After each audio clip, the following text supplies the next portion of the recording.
Hello and welcome back, my friends. We're in part 8 of the course, and this we're going to jump right into it as normal, talking about incident detection and response. So this could be 80 hours of content just on itself. I've built entire college courses on incident detection and separately on incident response. So there's a lot to talk about. But we're going to try to get as much in this section that we can. So when we talk about incident detection and response, yes, you can think of them as two different things, but they're also very related and intertwined at the same time.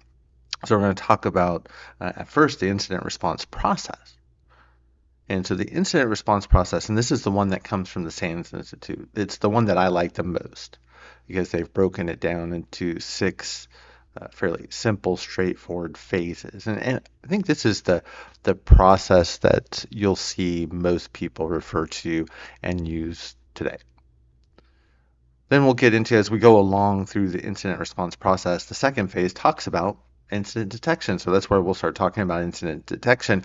And then we'll talk about not only incident detection as a whole in any type of environment, whether it's IT or more particularly, of course, for this course, in ICS OT. Then as we go through and we'll continue to talk about the incident response process. Then we talk about all of this event data, the security event data that we have in the environment and coming from our firewalls and anti-malware solutions, maybe endpoint detection and response, and maybe our VPN appliances from our secure remote access and our jump host, and then we get into the OT network and start thinking of things like PLCs and HMIs and we have all of this event data, so we can bring it into a central location. And that central location is usually a SIM, no matter how you spell it.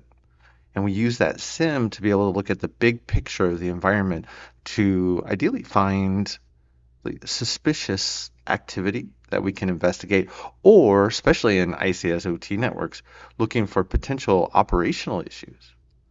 So one thing I think about when we talk about network security monitoring or incident detection and response in ICS OT. Right? 99.9% of the time, we're not finding a hacker in the environment.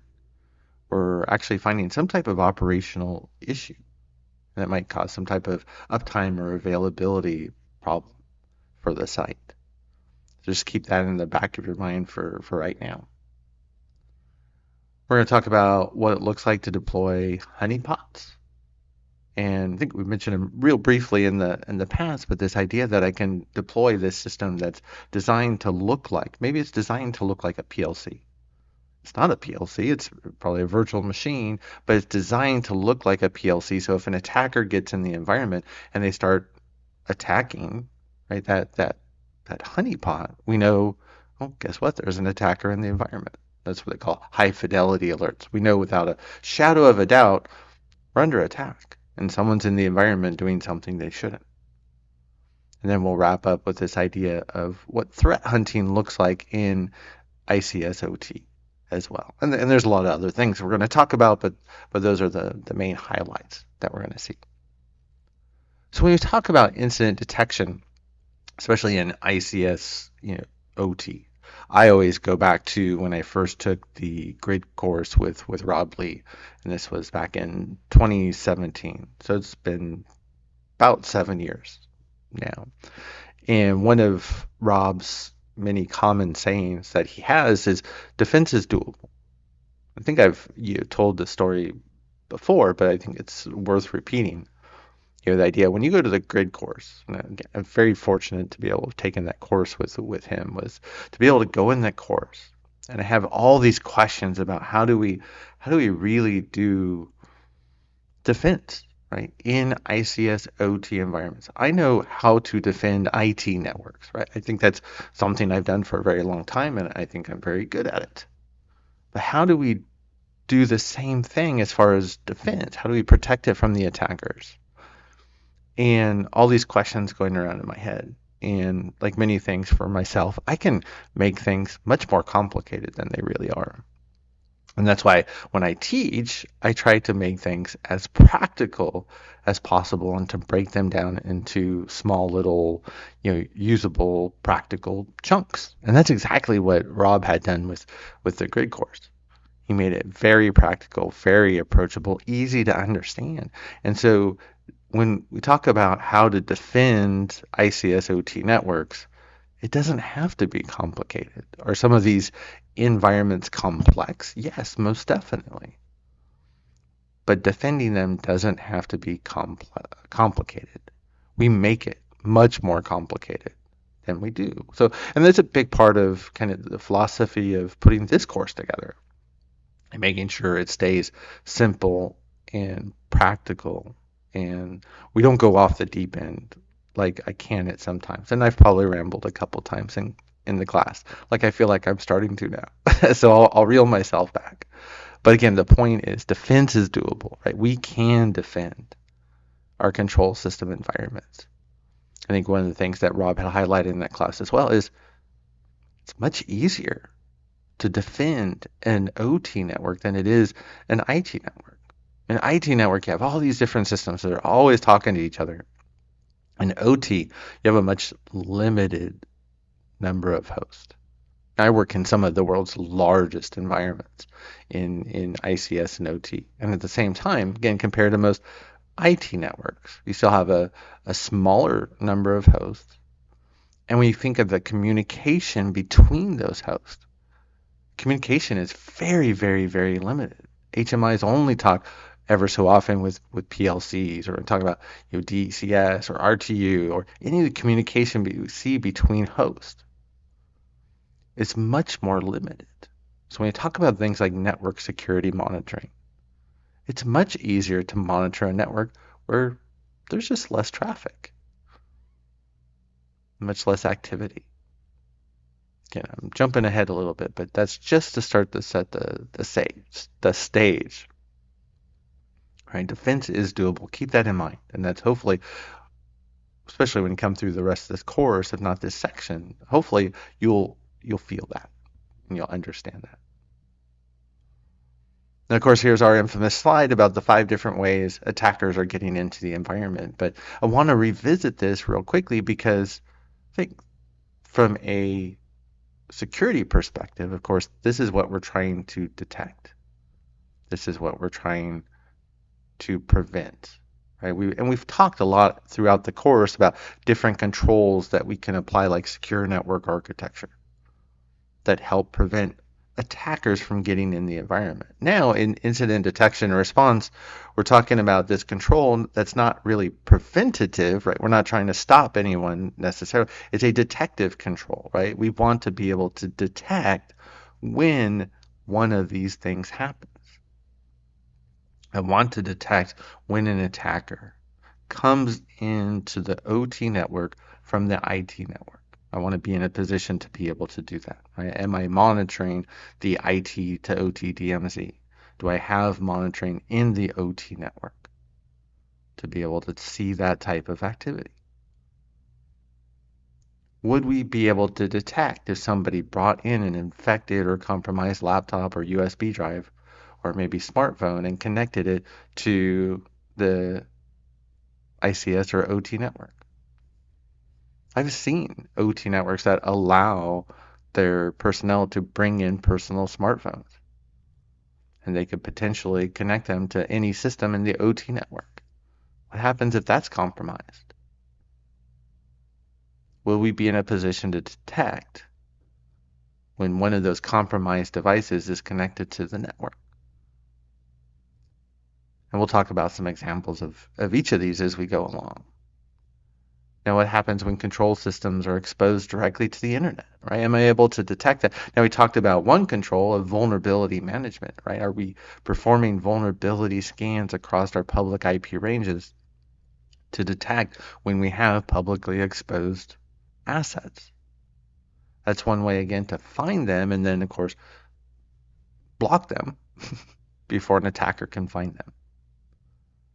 Now, I would say I was just doing some research. This is a complete side note, but looking at PLCs that are exposed to the internet, and they get hit by over a 24-hour period, the ones I was looking at were on average getting hit around 200 from 200 different unique IP addresses within a 24-hour period. So if you had, let's say, a PLC or any type of asset exposed to the internet, it's getting hit, and it's not just one hit a day or one hit a week, it's hundreds a day, if not potentially more if you're a high value target. So something to keep in mind. But will we detect, let's say, maybe leaving vulnerability management behind, and whether we maybe we missed the fact that we had an asset like a PLC exposed to the internet, but that PLC was compromised and then it was used to start attacking other internal hosts on the OT network. Would we be able to detect it? Would we be able to detect if an unauthorized party was using remote access capabilities, and they are using remote access capabilities to do bad things in the OT environment? But if they had stolen credentials from a valid user like a vendor and were using those to log in and access resources and then start to attack the rest of the network, would we be able to detect that? And yes, I still see environments today, this is outside the Fluor world, but that don't use multi-factor authentication for remote access. That's really concerning. And then malicious insiders. I kind of put malicious insiders in the same group as transitory cyber assets, right? They're these things we have already on the inside of the network. And will we be in a position to detect what they're doing? And malicious insiders, that's usually the hardest thing to detect. But we'll touch on that a little bit later on as we go as well. All right, so as we go, again, we've seen this list a million times at this point, but it's a matter of making sure we're now in a position from an incident detection point of view, right? Are we able to detect these things? If we are, I'd say world-class ICS cybersecurity program. But that's not where the vast majority of ICS networks are today. The vast majority, right? Well, we should say about half of OT networks have incident detection programs in place today. And then they're probably doing a pretty good job at monitoring it. But we need to get those numbers to increase. Now, when we go back and think about crisis, which we've talked about, or when crisis occurred, you had a nation-state adversary. The Russians came in and they took control over the IT and the OT network, the entire OT network at this petrochemical facility owned and operated by Saudi Aramco in the Middle East. Depending on who you talk to, but the attackers were in the environment from months to years. Let's say even if it's 3 months. 3 months, it seems to be a magic average number of how long an attacker's been in your environment, whether in IT or OT these days. Let's say the attacker's been in your environment 3 months and you didn't know they were there. Right? Why weren't they detected? Maybe we don't have incident detection tools and sensors deployed at all. Maybe we do, and we're not watching. Maybe there's just nobody watching the alerts. I've seen that. Right? I've seen all the different combinations. I've seen really incredibly good shops. I've seen really bad shops. I've seen shops, right? They understand that they're not doing incident detection. They just don't have the money to deploy it. And even if they had the money to deploy, they don't have the money to hire somebody, whether internally or an outsourced provider like a managed security provider, to monitor it. Right? So there's a lot of challenges and why these things don't happen.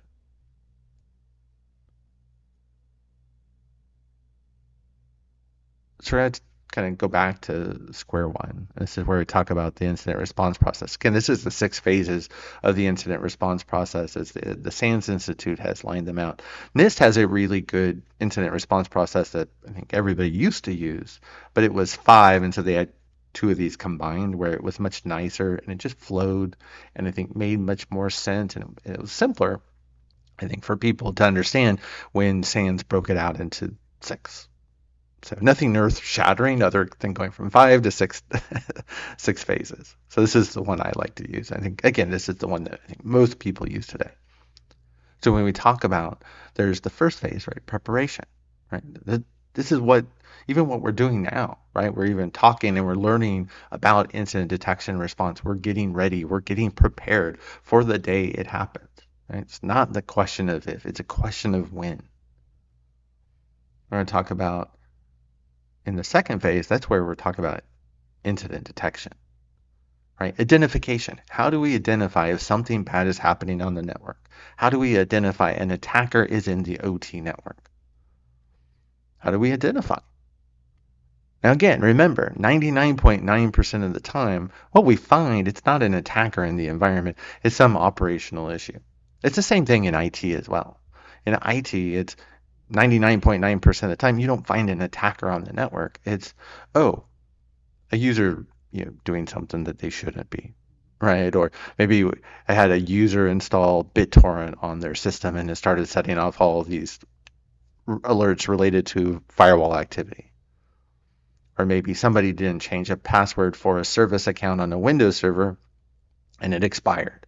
And then it started causing alerts for failed logins for this important service account running on a server.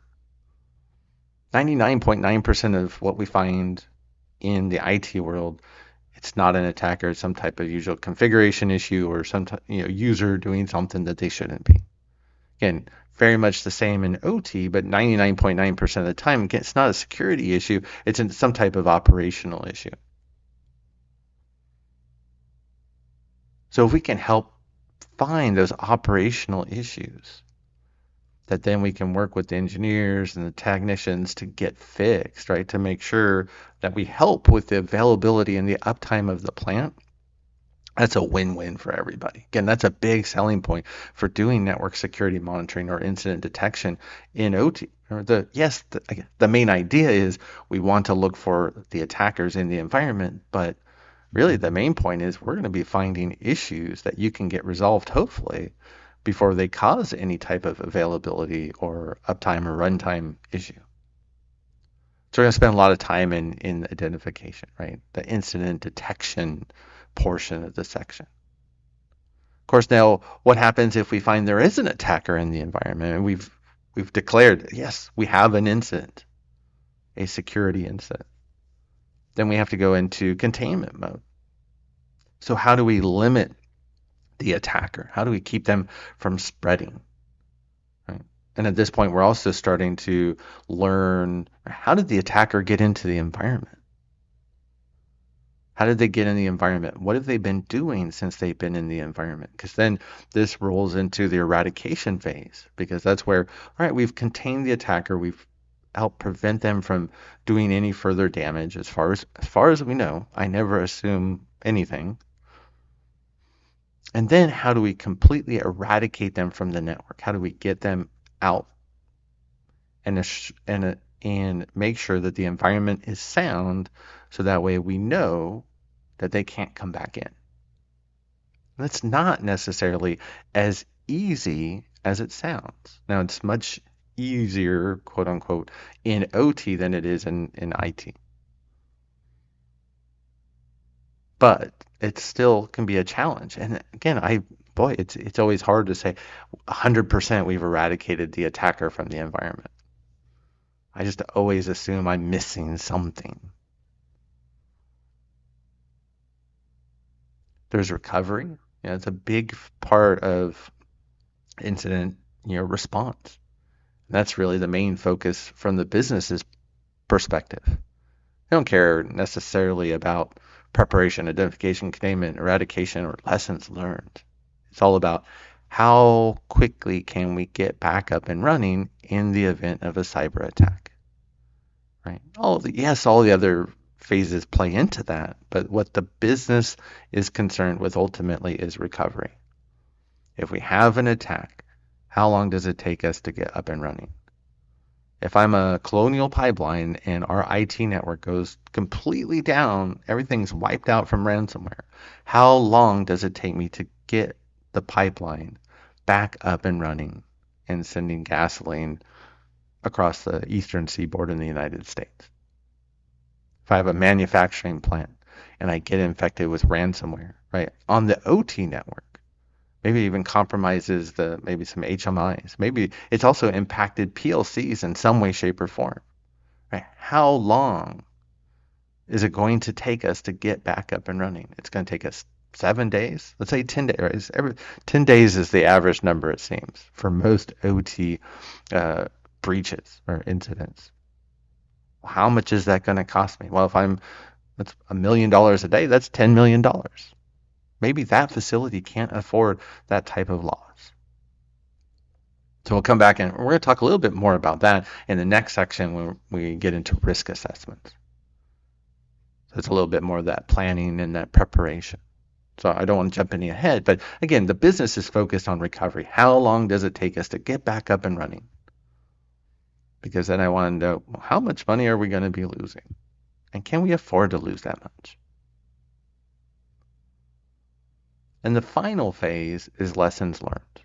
So where we come back, everybody that was involved with the incident, the technical and the non-technical members and the IT folks and the OT folks and executive leadership come together and look at, hey, what went well, right? What did we do really well during the incident? And where do we need to improve? Because there's always improvement, right? That's one of those big keys to any cybersecurity program. We should always be improving, no matter how good we think we are. There's always room for improvement, and that's the focus of lessons learned. So let's jump into this. And I know I talked a little bit about this already. But phase one, right, we mentioned is preparation. Right? We need to work with people in the environment to help them understand that an incident is going to happen. People hate, and it's the more I work with outside clients or even clients within my day job, I say you're going to be compromised, and they look at me like I don't like I've just punched them in the stomach. This idea that it's not a question of if, it's a question of when. I go back to all of the largest best in the largest environments with the best security teams. They've all been compromised multiple times. So if Microsoft and we look at like the DoD, the Department of Defense in the United States, or guys like Intel, right? Some of the biggest companies with the best security teams, the NSA, right? The National Security Agency in the United States, right? These entities, best security teams, they've been compromised. So if they've been compromised, what's to stop us from thinking we're not, right? It's like, no offense, but if these companies and these entities have been compromised, you're going to be compromised, right? It's just a matter of time. So when we talk about preparation, though, there's things like, security policies. We have to have security policies in the environment, and we have to have a policy around incident response. Now, usually what I encourage people to do is you have a really short policy that basically says you have an incident response program to help you define how you're going to respond in the event of an incident. And then you build out an incident response program for your environment. So the policy is very short and says you have a program. The program is where you're going to have these guidelines and procedures that talk about how you do incident response. And that's what we're going to talk about as we go through the rest of this section. I've written many, many incident response programs. And the larger the environment, the larger the program, the more pages in the program. The one for my day job is started at about 50 pages, and it's grown a little bit more since then. But we also have 35,000 computer users with thousands of servers and in offices all around the world. So we're not necessarily a small or medium-sized business. Now, one thing, a big part of preparation is identifying who's going to be, when we talk about this incident response team, or sometimes you hear like CSIR, like the computer incident response team. The idea is who's going to get called in when there's an incident. right? Who's going to respond?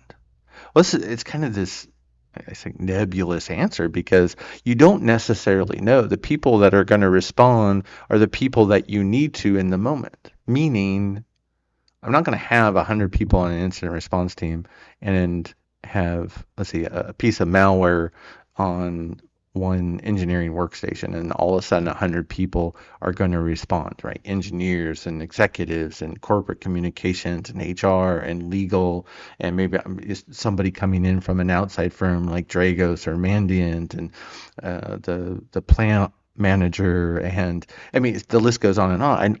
I don't need those people for that type of response. So the team members, it's dynamic when we have an incident. So usually what happens, right, is we have an incident. Usually, typically, we'll start with an analyst or a person, right, finding the fact that at least that initial clue to say, hey, something looks suspicious. And then as you investigate and you do that, you look into that clue. And then you realize, there's a little bit more to this. And eventually you're like, this looks really bad. And the analyst, right, shouldn't take too long before they escalate that to their supervisor. And that's a very small team, right, in OT environments. So they might escalate to their manager and say, this looks very suspicious. Can you help me out? Or I've already looked at this, and this looks like we have an attacker in the environment. And usually that supervisor, or maybe the supervisor's supervisor, is the person we refer to as the incident response team lead. So you have an incident response team lead, like I'm the incident response team lead at Floor. Or if we had, for a lot of our projects, if there was an incident, I would be the incident response team lead. The incident response team lead, they're really the person responsible for a couple things. But one is they're going to bring in people dynamically as they're needed to respond. So if I need somebody, let's say, to do try to reverse engineer or analyze a piece of malware, I'm going to bring in a malware analyst. And if we have them right inside the company, awesome. If we don't, we're going to have to outsource that, right? So I'm going to have those relationships with those outside providers like Dragos or maybe a Mandiant to be able to bring them in. So we also have to have a retainer in place before an incident happens. We'll talk a little bit more about that later. What if the incident is related to one of maybe a Windows servers in the OT environment? Right? Maybe it's on a data historian. Maybe the attacker has come in through the IT/OT DMZ and compromised a data historian. So I'm going to need to bring in somebody from the server administration team.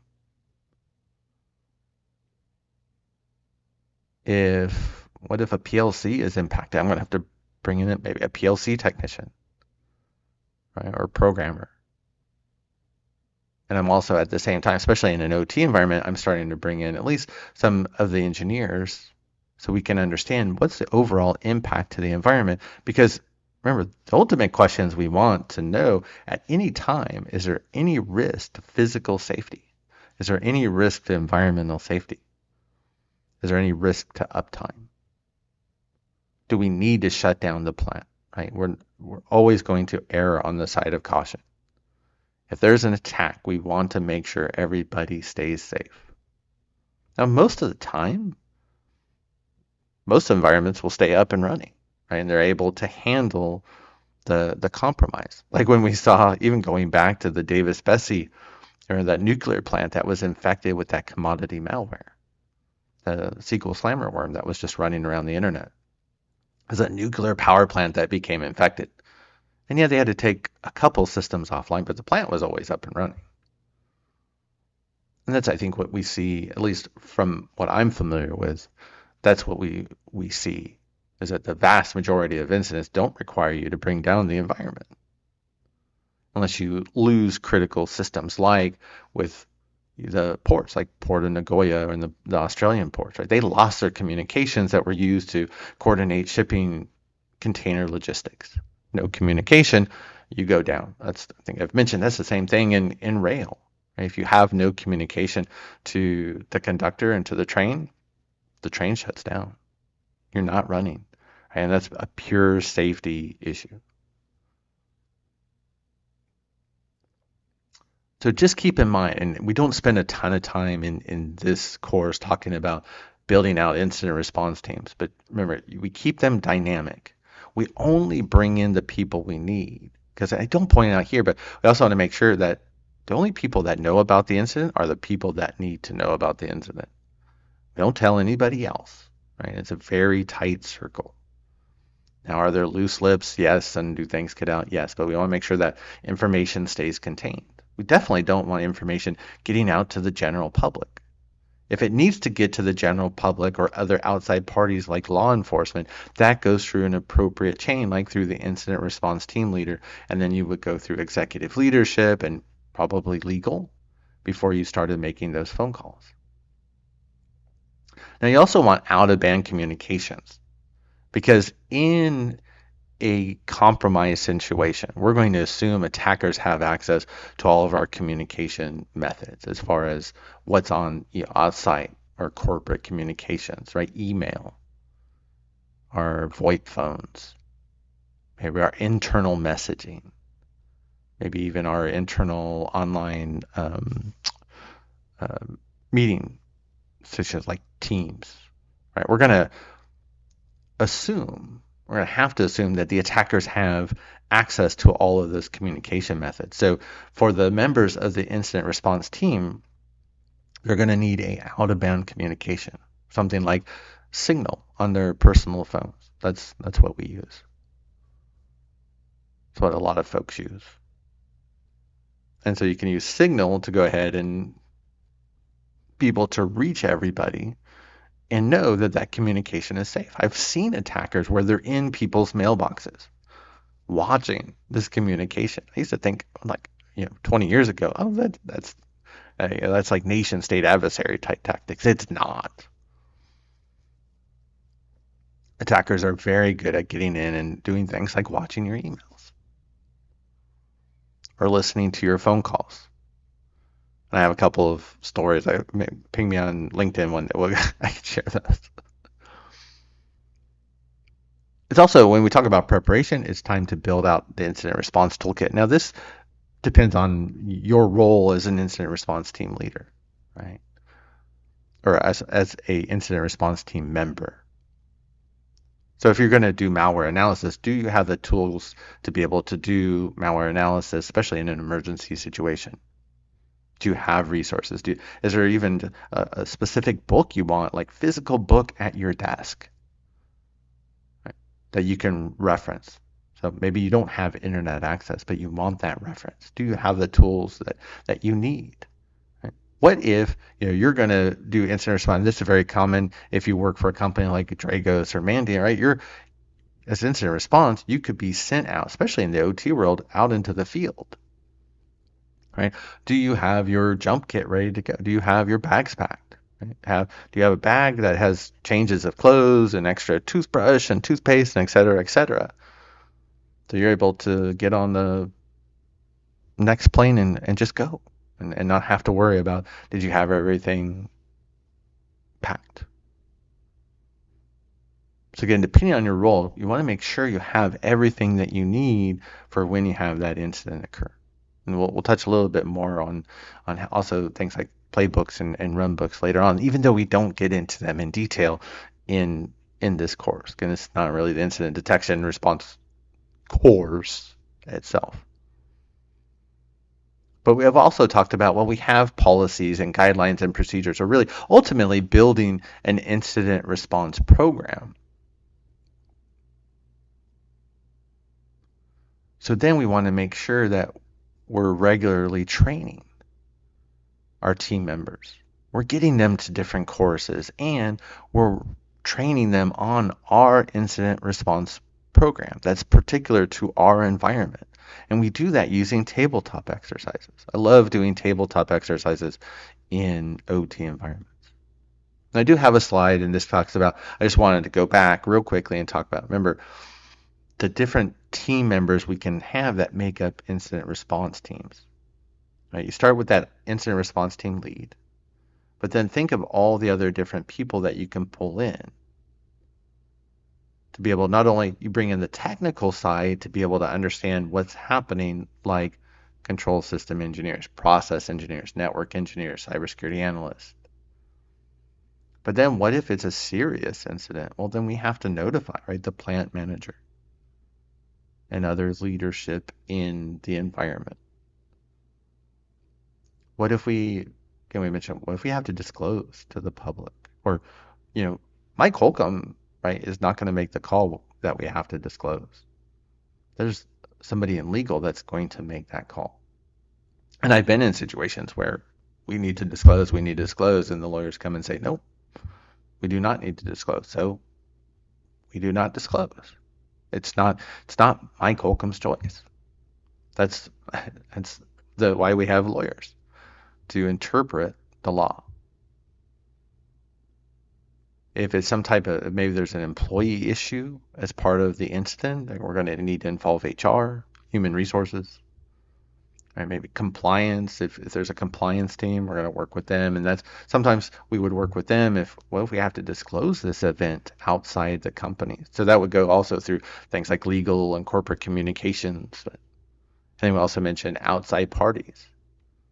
Be prepared, right? Have a retainer with a company like Dragos or Mandiant, right? So that way, when you have that incident, when you call them up, you say, we have an incident, we need you. They're like, okay, we're on the next plane.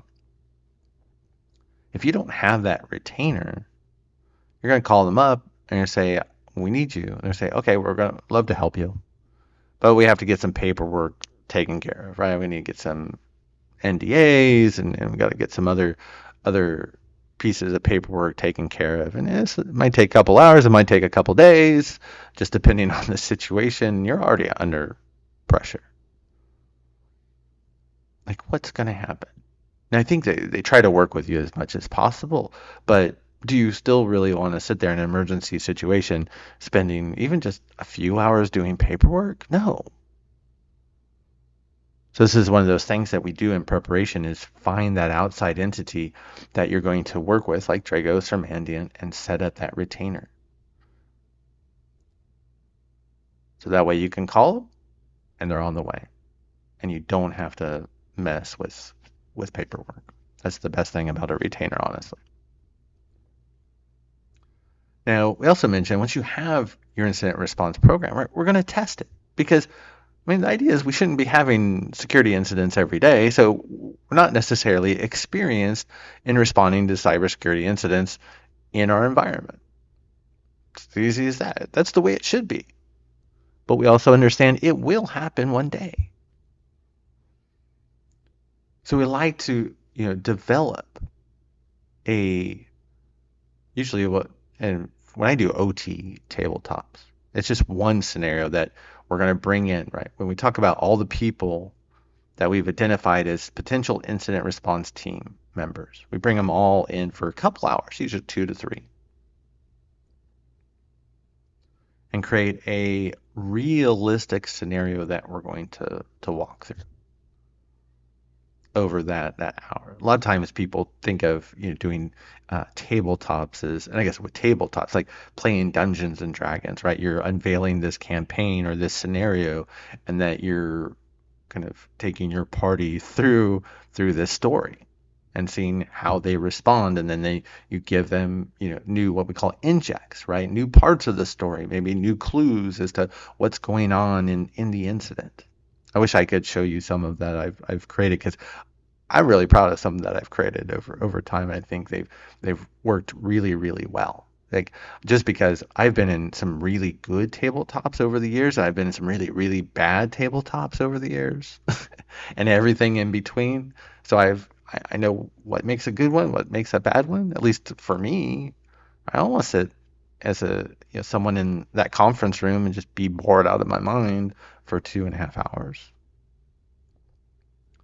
So a lot of it, yes, is PowerPoint driven, but also you can have different injects, like where we've had somebody, like a coworker of mine, would call my cell phone. I put it on speaker, and then I just hand it to somebody in the room, and my coworker is pretending to be a local reporter, asking questions because you're trying to determine, is this person, maybe somebody randomly from HR or accounting, right? Are they going to tell this reporter about a cybersecurity attack that's currently ongoing at the company or not, right? Because the point there is we don't want people communicating about a cyber attack outside of the company, at least not throughout.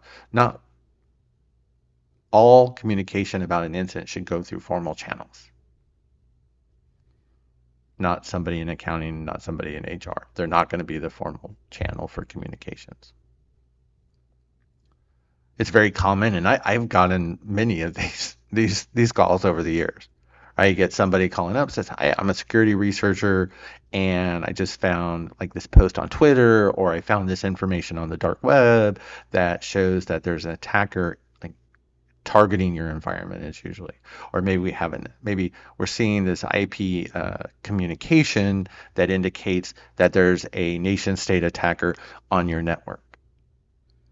I just love sharing. It's one of those stories I can share because we actually had one of the big OT providers call us and talk about that you have an advanced nation state attacker on your network. I think they were working with the NSA and tracking this group, and they had I think compromised their command and control network and could see that traffic to our network.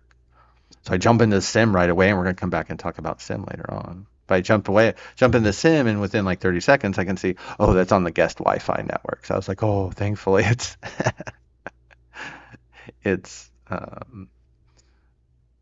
it was not on the corporate network, and the guest Wi-Fi has no, like there's literally no physical connections. There's no pathway into the corporate network. So, and it was there's one specific country. I don't want to say names because this could narrow it down, but it was one particular nation state targeting one of our clients that were from a country that was one of their very well-known adversaries. Um, so you definitely get these calls. So how do we respond? So you can also emulate that. I also would do like fake Twitter posts. So you put that on the screen, and people are like, oh, it makes it feel more real when you have a attacker, maybe like a ransomware group, talk about we've compromised the environment, and here's screenshots of the data we've stolen from their environment. Right? That happens every day. I usually use Phantom Liberty as the name of the attacker group, right? The expansion for Cyberpunk 2077. I think it's a great hacker group name. Totally sounds like a hacktivist group. And then ultimately, when we show the worst case scenario on what it would look like on the news, right? And this is kind of what I've done. And you can generate this at sites like breakyourownnews.com. I left the little watermark in there so you could see where if you wanted to create one of these for your own. Right. So let's say I'm doing this incident response for a petrochemical facility, right? And this is Midjourney's petrochemical facility, so it's kind of in the right area, right? Don't look too closely, but it's like, okay, this is our petrochemical facility, right? It's like breaking news, dangerous cyber attack, right? Hackers target petrochemical factory with new cyber weapon. Right? That sounds really bad. Or you can have like something about, I've done these in the past as well, is like it was a question like, is the public in danger, right? It's a big concern, right? And especially the news media can blow out of proportion, what's really true in an incident in OT. They always like to blow out of proportion. Rob Lee always makes a good point, right, about blowing out of proportion. The Russians are going to come and blow up a nuclear power plant. Yeah, the chances of that happening are 1 trillion to 1. Let's be more realistic in our discussions around ICS, OT, cyber. But going back real quick, this is that point when we're doing a tabletop, when we're practicing running through our incident response programs, doing our incident responses, that we're always, same thing like our lessons learned. In a real situation, we're looking for, hey, what do we do really well? But also, where can we improve? What those gaps or those opportunities for improvement? So that way, again, we're continually improving now while we're talking through these things before the real incident happens. Because when the real incident happens, that's where you know what hits the fan. We're all, without preparation, we run around like chickens with our heads cut off. That still might happen initially, even in an incident, right? You're in an incident, it's really intense, right? So, if anything, I should add to this slide, remember to breathe, right? It will be okay. And then we'll write reports about the tabletop, and yeah, we'll share that out, and that's great information and helps with compliance efforts. And I think the best thing about the report is make sure any of those opportunities for improvement, right? We create an action plan and we make sure that we're addressing those issues. But yeah, ultimately, kind of when we're doing the tabletop, I always end on that worst case scenario because it's like that ultimate gut punch. What's really going to happen? Now, we didn't say the plant blew up, right? I try to keep it realistic. So it's more of, hey, we end up on the news. And the world knows about us. And we've had this attack, right? Colonial Pipeline, right? They ended up on the news. That's their worst case scenario. It wasn't that the pipeline went down or they lost money. Worst case was they ended up on the news. I think that usually is that perception. Now, in their case, right, they don't have any competition, so it didn't really necessarily harm them. Right? There wasn't a real impact. But what if it is a company that does have competition? Right? They're going to lose business. Their customers are going to go to the competition. Right? There's that reputation and brand damage. That's another one of those things that the business is worried about protecting. So, anyways, before we go too far down that rabbit hole, that's more for the next part as well, in the next unit. So that's what we have for phase one. And we've already talked a lot. Phase one is just preparation, right? We want to get everybody prepared, right? Identify who's going to be part of the team potentially, right? And then make sure we train them so they understand, hey, what's their role? What's their job? What are their responsibilities when there's a potential or real incident? And then we train. We make sure we're prepared because it will happen.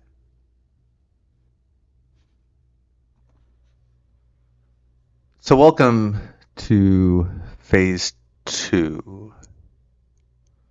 We talk about identification. So here's where we're really kind of breaking out into a separate section or unit on just incident detection.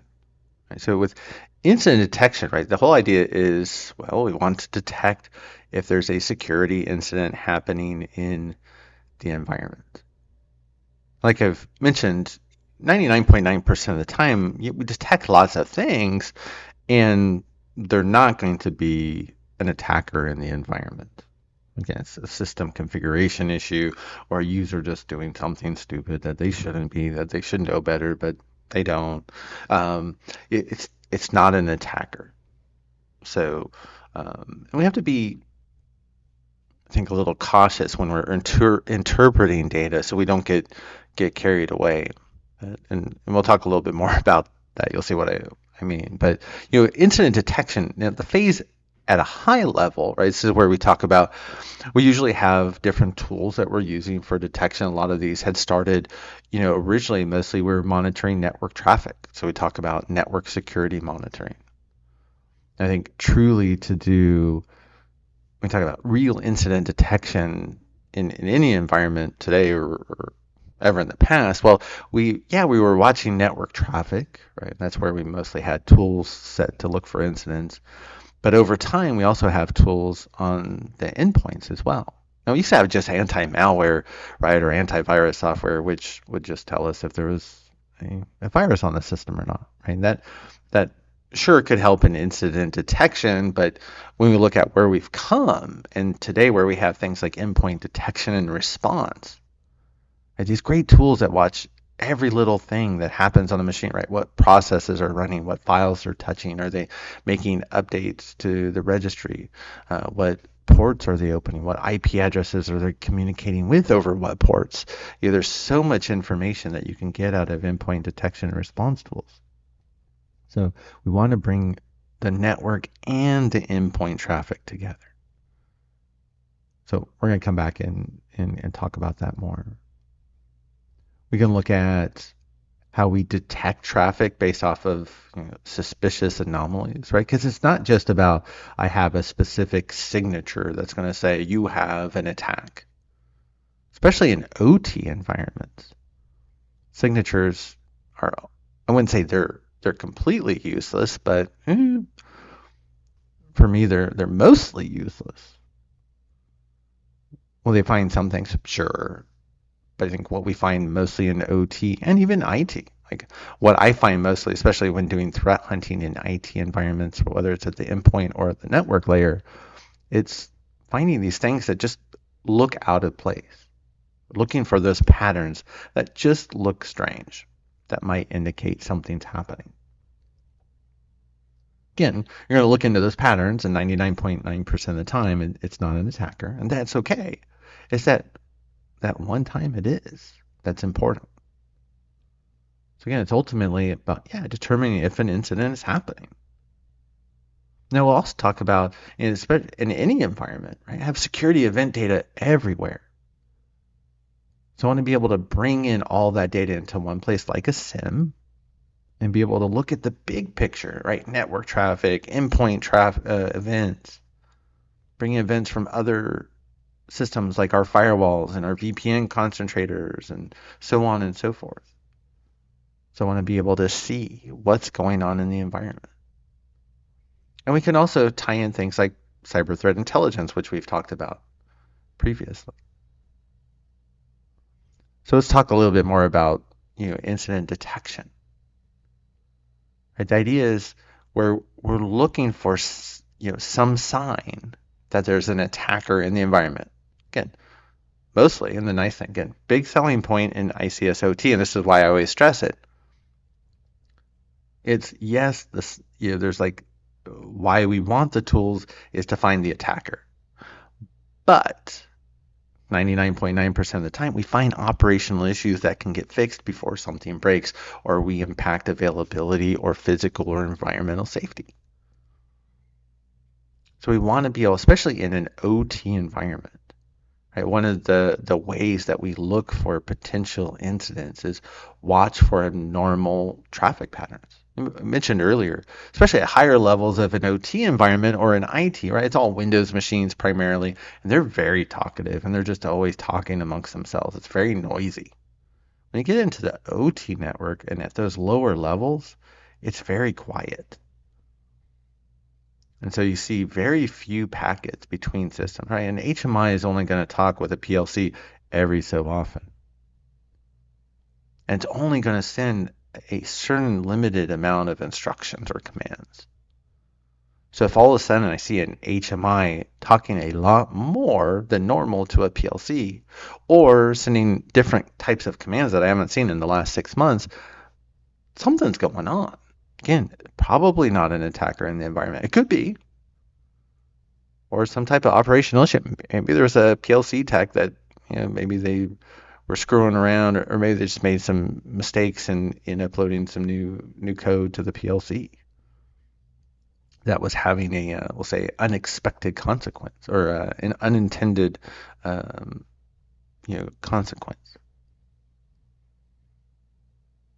So network traffic is a great place to start. Like we were mentioning, it's where kind of incident detection started, but we don't have to just limit it to network traffic these days. We also talk about establishing baselines, not just from a network monitoring perspective, but also looking at what else is going on in the environment. And if you're an environment that can do things like active scanning, when you can do active scanning, especially in newer environments, and I'm not suggesting you do, but the idea is if I scan my host even once a day for all, let's say, TCP ports, if all of a sudden I saw a new port open up on an HMI, it's like, is that a service that a technician installed, or is it a service that a attacker installed? Right? If a new piece of software got installed on an engineering workstation, right? Is that an authorized change? Or was that some type of compromise by an attacker? If I see a PLC starting to talk a new protocol, like all of a sudden LLDP just spins up. And just, I mean, LLDP, right? It's usually just advertising information about itself. Or maybe it wasn't running Ethernet IP previously, and now I see something on 44818 where it's talking Ethernet IP. Was that a change made by a technician in some authorized manner? Is it in an authorized change log, or was that an attacker? Again, 99.9% of the time, somebody did something. It's not an attacker, though. But those are just some examples. So you want to keep an eye on, what applications do we have installed in the environment? Remember, that's the asset register. What ports do we open on the systems? That should be in the asset register. What protocols are running on those systems? That actually also should be in the asset register. Not that we had it in our example. But it needs to be somewhere. We have to have those baselines. So that way we monitor for changes to the baseline over time. We see a change, we investigate. It's one of the best ways to find potential attackers in the environment, or remember, operational issues. And there's also network security monitoring platforms out there. And there's, of course, big ones from companies like Dragos and others that, there's definitely costs associated with it. But I mean, there's reasons, right? Why? Because they're very effective at acting as a network monitoring platform for OT networks. And there's also, if you're not, and I always love, promoting open source and free tools. So Security Onion, which was founded by Doug Burks, the Security Onion acts as a fully functional, like enterprise worthy, and they have support for ICS OT. I think some of the future training, I'll probably end up doing some Security Onion stuff because I'm a big fan of the platform, and I think Doug and Phil Plantamura, who's Doug's COO, they're kind of B-Sides friends now, which is really, really interesting and cool. They run B-Sides down in Augusta, so it's about 2 hours from where I live, and run the B-Sides Green Film Conference. So, and I spoke at the conference last year, so I had a lot of fun. But what they had to support, I think probably about a year and a half, 2 years ago for ICS OT protocols, which I thought was really cool. So I've been meaning to do some training around that. Anyways, before I go down that tangent, reel myself back. So what are some of the challenges? Well, these are some of the challenges that we've already started to talk about, right? A lot of asset owners and operators, they don't think of themselves as targets, which ultimately translates to there's not going to be budget to do anything from an incident detection perspective, right? That's usually what it translates to. We've already mentioned, based off of the Dragos year in review reports, and as of the time of this writing, I think the new one's going to come out at the end of February 2024, so keep an eye out on that. Remember, it's mandatory reading for everybody every year. But about half of OT networks have some type of like network security monitoring capabilities deployed. But then it's like, okay, you have it deployed, but are you watching it? Was it deployed correctly? There's a lot of questions because we still, you hear, the average what's called dwell time, right? How long is an attacker in your environment before you find them? I think it still sounds like to me, again, this isn't non-scientific research, but I keep hearing 3 months, whether it's an IT or OT, right? The attacker's there for 3 months before you know. That means you're not doing a good job at incident detection. I'm sorry, right? It's just simply the case. And there's a million reasons why. I'm not trying to blame anybody for anything. It's just one of those things we need to improve on. Right? And it kind of highlights the next point, right? It's a lot of times there's no budget. You don't have people, right? You don't have the tools. So, right now, there's a lot of talk about all the, the hacks, the hacktivism, or the Iranian-backed hacktivist groups, the cyber Avengers targeting the water utilities in the United States and other countries with those unit vision PLCs. And a lot of these are mom and pop shops, right? So they don't have the money to deploy network security monitoring, let alone to have somebody to watch the alerts. They don't have an OT cybersecurity team, let alone an OT team, let alone an IT team. If they have an issue, they have to call Joe or Sally, that runs a one person IT shop down the street to come do work for them. So in those types of environments, they're not going to have incident detection, let alone like an incident response program and tabletop exercises and so on and so forth. And another point to bring up, and this is one that is an interesting conversation. I like to have this conversation because I think though sometimes it's one where it definitely can divide people. It's like, do we encrypt network traffic in OT environments? Everybody knows in IT environments we encrypt our network traffic, whether we need to or not. If you're not transferring sensitive information, do you really care if somebody was to sniff it? Probably not, but we just encrypt it all now.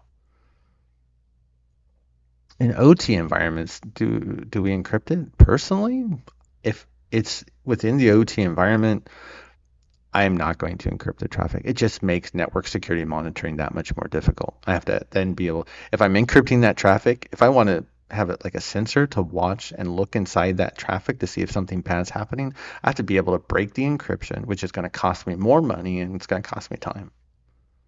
And that's already assuming there's an attacker in the OT network. Now, I can understand encryption in like OT when we talk about things like I'm the power company and I have 3 million residential customers with power meters at their house, and I'm pulling that power meter data back to my corporate headquarters over essentially the internet. That I want to encrypt. Sure, most definitely. But do I care about encrypting traffic within the OT network? No. If it goes over a wide area link, I do want to encrypt it. So if I'm in, let's say, power generation, right, or transmission and have communication out to an RTU at a substation, then I do want that traffic going over the internet encrypted. But right, I can still get unencrypted traffic on the other ends, and I can watch that from a network security monitoring perspective. That's my personal take. Right. And I'm sure you can find different unique cases and where that might change. But in general, that's my take. So what are we looking for besides, and we started to talk about some things we're looking for, right? Abnormal activity, right? Patterns, a new port, a new application, a new protocol. There's also indicators of compromise, which we touched on a little bit. The idea is that if you have a company that gets breached, right, during that breach investigation, right, their own investigation, they find clues, right, or what we call artifacts that are associated with that attack. Things like IP addresses, domain names, or host names, or files. Right? This is a file that was the attackers dropped on our machine. Right? This is the IP address that the attackers were coming from. This is the domain name that they were using for command and control. Right? Those are known malicious entities or artifacts.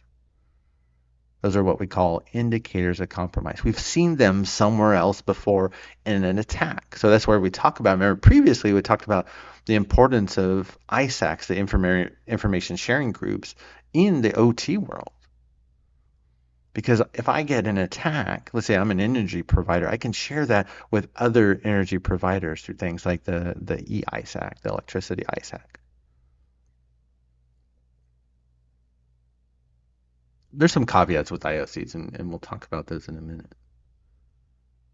But the idea is, we can get these indicators of compromise so that way, if they're, and this is one of those caveats, if they're fairly new indicators of compromise that someone's published, and we'll talk about Volt Typhoon in a second, that they're pretty much very reliable signatures to say, yeah, you're compromised if you see activity on your network associated with these things. Right? If I have a file that's known to be malicious and I see it on my network, that means, oh, yeah, that machine's compromised. And I can use it to look, oh, do I see this on any other machines in my environment? Well, if I see communication to and from a specific IP address out on the internet that's known malicious, or domain names, or sometimes you even see files that were dropped.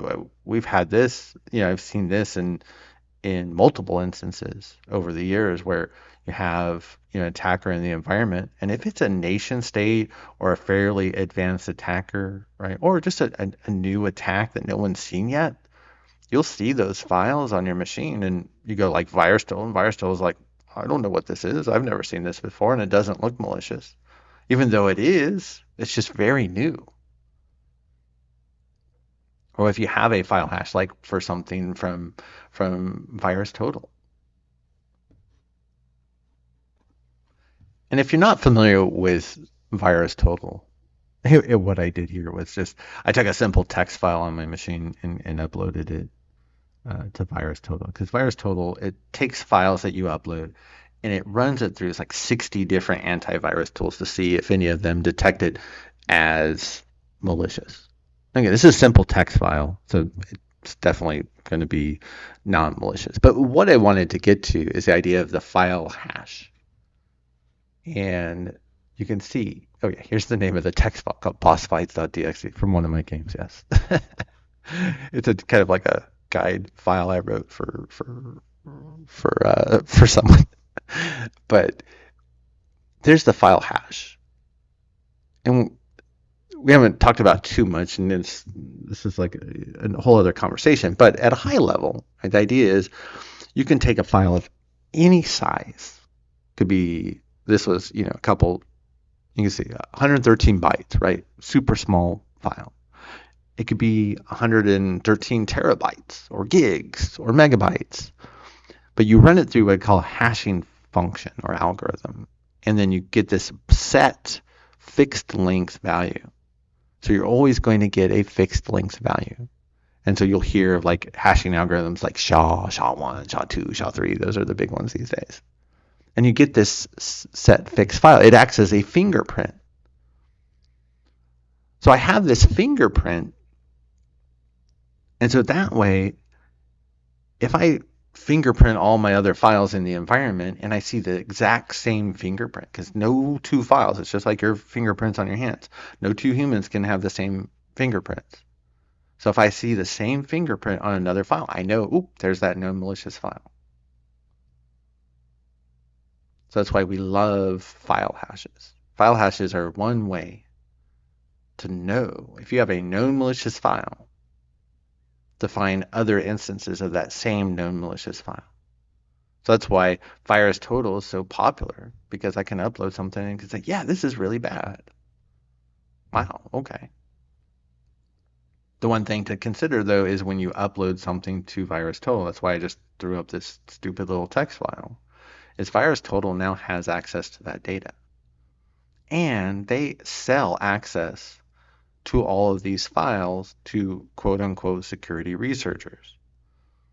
And Rob Lee made this point. It's sure, like Dragos has security researchers and they have access to this. Remember, VirusTotal is also owned by Google now. But, don't be naive and think that the Russians and the Chinese and the other nation state attackers and even ransomware groups don't have access, right? And they're not paying the security researcher fees, right, to go in, or I should say they are, right, to go in and have access to all the files that get uploaded to VirusTotal. And if you're uploading sensitive data, guess what? They now have access to your sensitive data. So it's one of those things to keep in mind. VirusTotal is great, but there's also that risk. So a lot of times people bring this type of activity or this processing and detection in-house with sandbox versions of tools like VirusTotal. So same type of functionality, but you're not uploading potentially sensitive information to the web that just about anybody can access. But that's VirusTotal, and that's what a file hash looks like. I just kind of wanted to throw out that if you it just isn't something that you haven't seen before. So that was a file hash in VirusTotal, right? Now, I also wanted to share, because every time I talk about incident detection, I always have to talk about David Bianco's pyramid of pain. And I look at it from two ways. The idea is when you look at it from either a defender or an attacker perspective. The idea is, you see, if we start at the bottom, if you have, like we're looking at, a file hash, and you have a file hash for a known bad file, it's very trivial as defenders. I mean, it's really easy, right, to say, hey, we have an attack, right? We're infected, we're compromised, right? We see this malicious file, it's known bad, right? The fingerprint says it's known bad. So it's very easy to do. Now, I also think about it from the attacker perspective, because it's very easy to kind of move around that, because all I have to do in that file to change the file hash or that fingerprint is to change one bit in the file. 1 0 becomes a 1, and it's a completely different hash value. So that's why, especially when you talk about things like viruses, right? The virus writers, right? They're always changing the virus just slightly, just to make it that slight difference to get past that many more, detections. But from a defender perspective, yeah, it makes it really easy, because if we find them, we know, hey, we're infected, we're compromised. Now, IP addresses and domain names, this is where one of those caveats comes into play. But if I have a known malicious IP address or even a domain name out on the internet, let's say like mycolcom.com, right, is this known malicious entity. It gets hacked one day, and it's being used by the Russian nation state for a campaign.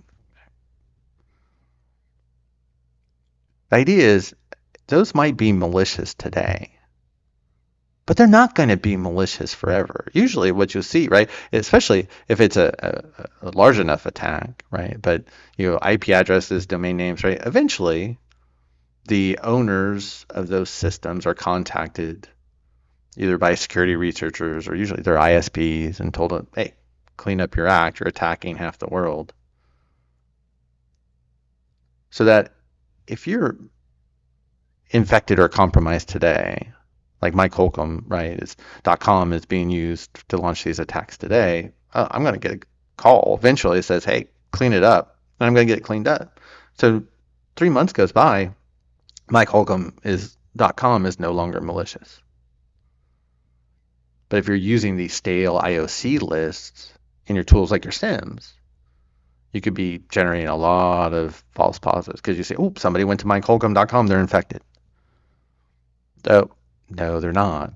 Just means mycolcom.com was compromised like 3 months ago. It's just not compromised today. So there's this idea of, yes, those IP addresses and domain names can act as indicators of compromise, most definitely. But as time goes on, they lose value. So just keep that in mind. When we usually have IOCs like IP addresses and domain names, we keep them like 30 days. Any longer, usually you're just creating a bunch of false positives. It's just a lot of garbage to sort through. So just something to keep in mind. And we'll talk more about things like, other network and host artifacts, or other things we can find, other clues we can find on the system, maybe that an attacker does, or different types of network traffic patterns. Now, for me, a lot of these kind of tie into when we get into the tools that the attackers are using, and I've seen even nation state attackers use common tools like Nmap and a lot of the like basic tools for like Mimikatz, right, or Kerber roasting, and then we talk about the tactics, techniques, and procedures. So it's like kind of really the how, or the playbook, right? How the attackers do what they do, right? And every attacker's different, like every pen tester's different, right? Even though probably what you do is like 85, 90, 95%, maybe 98, 99% the same, there's just always those small differences between different attackers. I talk about the tactics, techniques, and the procedures. The really cool thing, and that's where I think for me, when I was getting into cybersecurity, my biggest questions always were around tactics, techniques, and procedures. I just maybe didn't really understand it. So when MITRE attack came out, right, their main focus really was to answer this question and create a catalog of these tactics, techniques, and procedures. Because I think the main question they were trying to initially answer, which was my big question, was like I understood how attackers got into the environment. That wasn't that hard to understand. It was what do the attackers do once they're inside the environment? And that was really what MITRE attack started out in trying to answer as that research project. And it does a lot more these days, and in IT and in OT. So we're going to talk about that. But yeah, these tactics and techniques and procedures, what makes each individual attacker and different attack groups identifiable, right? So when Drago says we're tracking 20 different, ICS, OT specific, attack groups, well, how do they do that, right? They're tracking things like tactics, techniques, procedures, and tools, and network and host artifacts and domain names and IP addresses and hash values. But a lot of it is tactics, techniques, and procedure, which is very tough. We're going to come back and talk about MITRE attack in a second. But think IOCs are really just the tip of the iceberg, though. When you talk about incident detection and response, honestly, indicators, when I do incident detection, right, indicators of compromise are less than 1% of 1% of what I do, if not even less than that. Where we start finding, right, the suspicious threads or those clues that the threads that we want to unravel. What if, all of a sudden there's a new protocol being used on a system? Right? Like, where'd that come from? Or we see an increase in network traffic because all of a sudden there's a compromised host uploading data, right, where someone's stealing data or exfiltrating data off the network to a host out over the internet. Or maybe it's a legitimate purpose, right? I got an alert one day that there was a huge amount of data going out from a SQL Server database. I was like, oh my gosh, jump on that. What's going on? It's like, oh, it was going out over a B2B VPN connection to one of our partners. It's like, oh, okay, that's expected. If we had that same type of traffic going to an FTP server in India that we have no association with, that would be of concern. I've seen that. That was one of the breach responses I did prior to working at Floor. Well, if we see somebody, doing internal network scans, like, that's something that we want to investigate. Again, it might not be an attacker. It might be a overzealous system admin who just learned about Nmap, which can be, or someone all of a sudden is they found Kali Linux and they're using it inside the environment.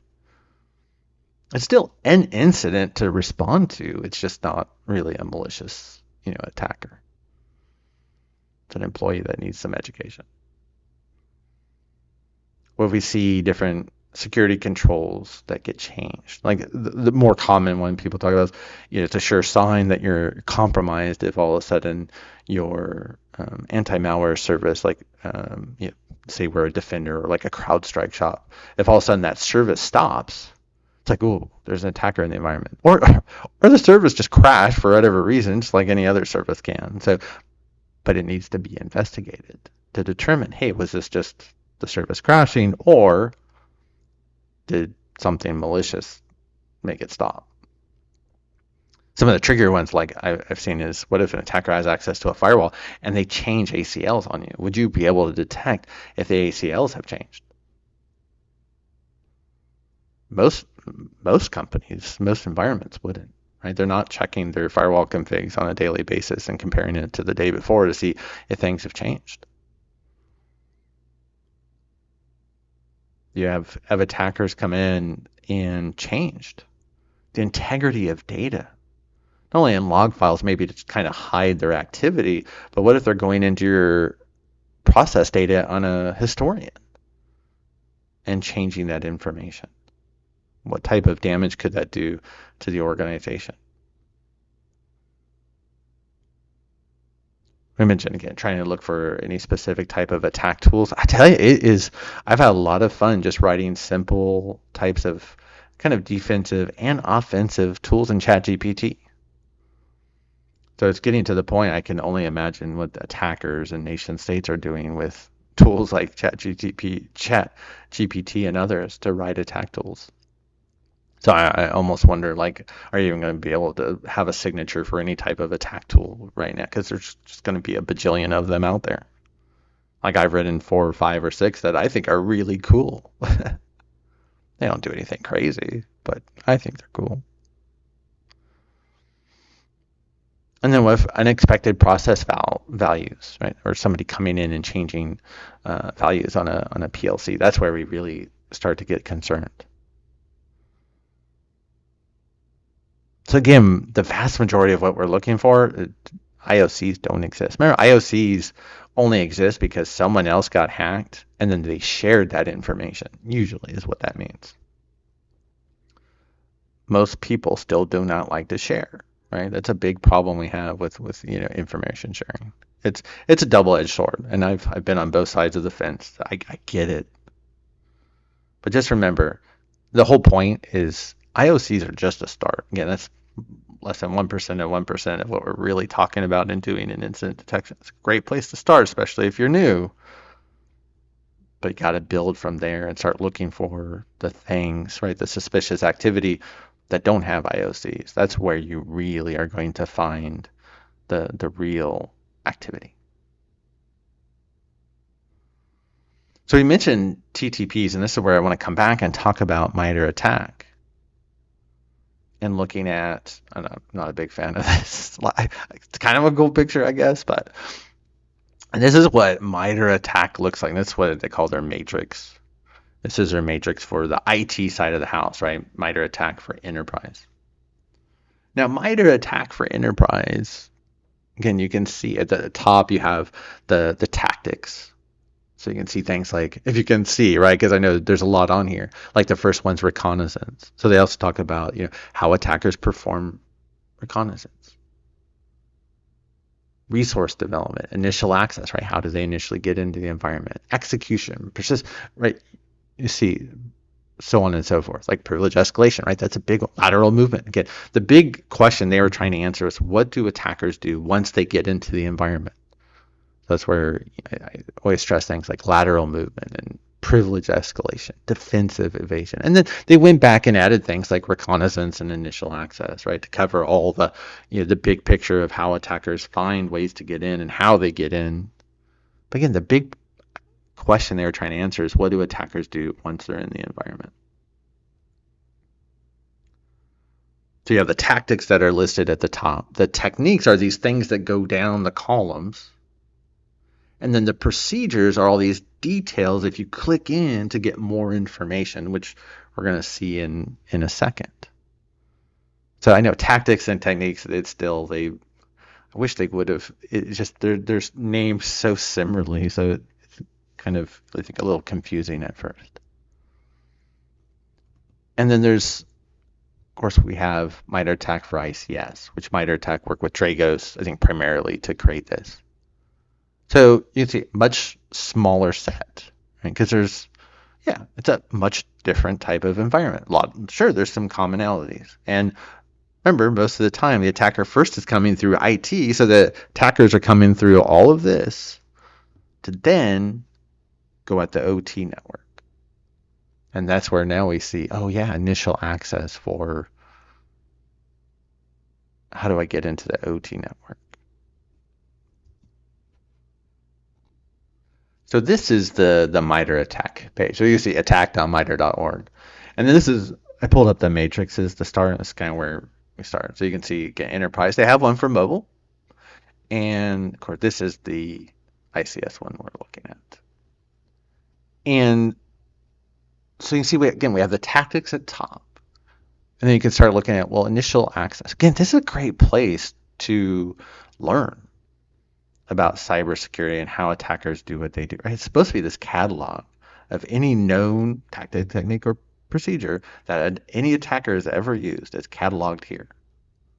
So how do attackers get into the environment? So we talked about 5 main ways, but here they talk about drive-by compromise, right? That's if you're on a website or if you're on, let's say you're on your laptop and you go to a website and that website's has hosting malicious code and it infects your computer. That's a drive-by compromise. Versus, well, what if you have a web application in your DMZ, and this is more on IT, right? That allows an attacker to get in. And what if they're exploiting your remote access, right? And so on and so forth, right? Actually, I think that's, I guess, remote service, but not remote access, but that's down below. So you can look at the different tactics, right? And then these individual techniques, and then mention, well, what if I don't know what transient cyber asset is, even though we should all know that by now since we mentioned them a million times. But I can click in there. And then this is where you get more of that procedure data, right? It explains more about what are we really talking about. I talk about transitory or transit assets are brought into an environment by authorized personnel and do not remain in the environment on a permanent basis, right? There's those laptops and the USB drives and smartphones that, your contractors and consultants bring in and out. I mentioned I have a big point trying to tell our clients, don't allow our employees to bring in their own engineering workstations or laptops to do maintenance, right? Provide them with a laptop because you don't want them bringing in infection. Now, it's one of my jobs to make sure that their machines aren't infected, but you never know. And then you can see they even have some examples. Right? When I talk about different types of assets that can be targeted, what's key, right? Different mitigation. So how can we prevent these from occurring, right? And what we're talking about, well, how can we detect this type of activity? So we're going to come back and talk about things like, well, what network traffic flow, or we'll talk about net flow data. This is where we're looking for abnormal network traffic patterns. Or maybe that information is in an application log somewhere that gets sent maybe to a SIM. And that SIM is taking that information, including that net flow data, into consideration, and it can find that activity for us, right? Because we're not going to be able to do this ourselves as humans as much as we would want to. But that's MITRE attack. You could sit here all day and read through this. I think that when I do the pen testing course for ICS OT, and we'll come back in the very last unit in this course, talks about pen. We're going to talk more about ICS or MITRE attack for ICS, because again, it's like almost like a Bible for pen testing or attacking ICS.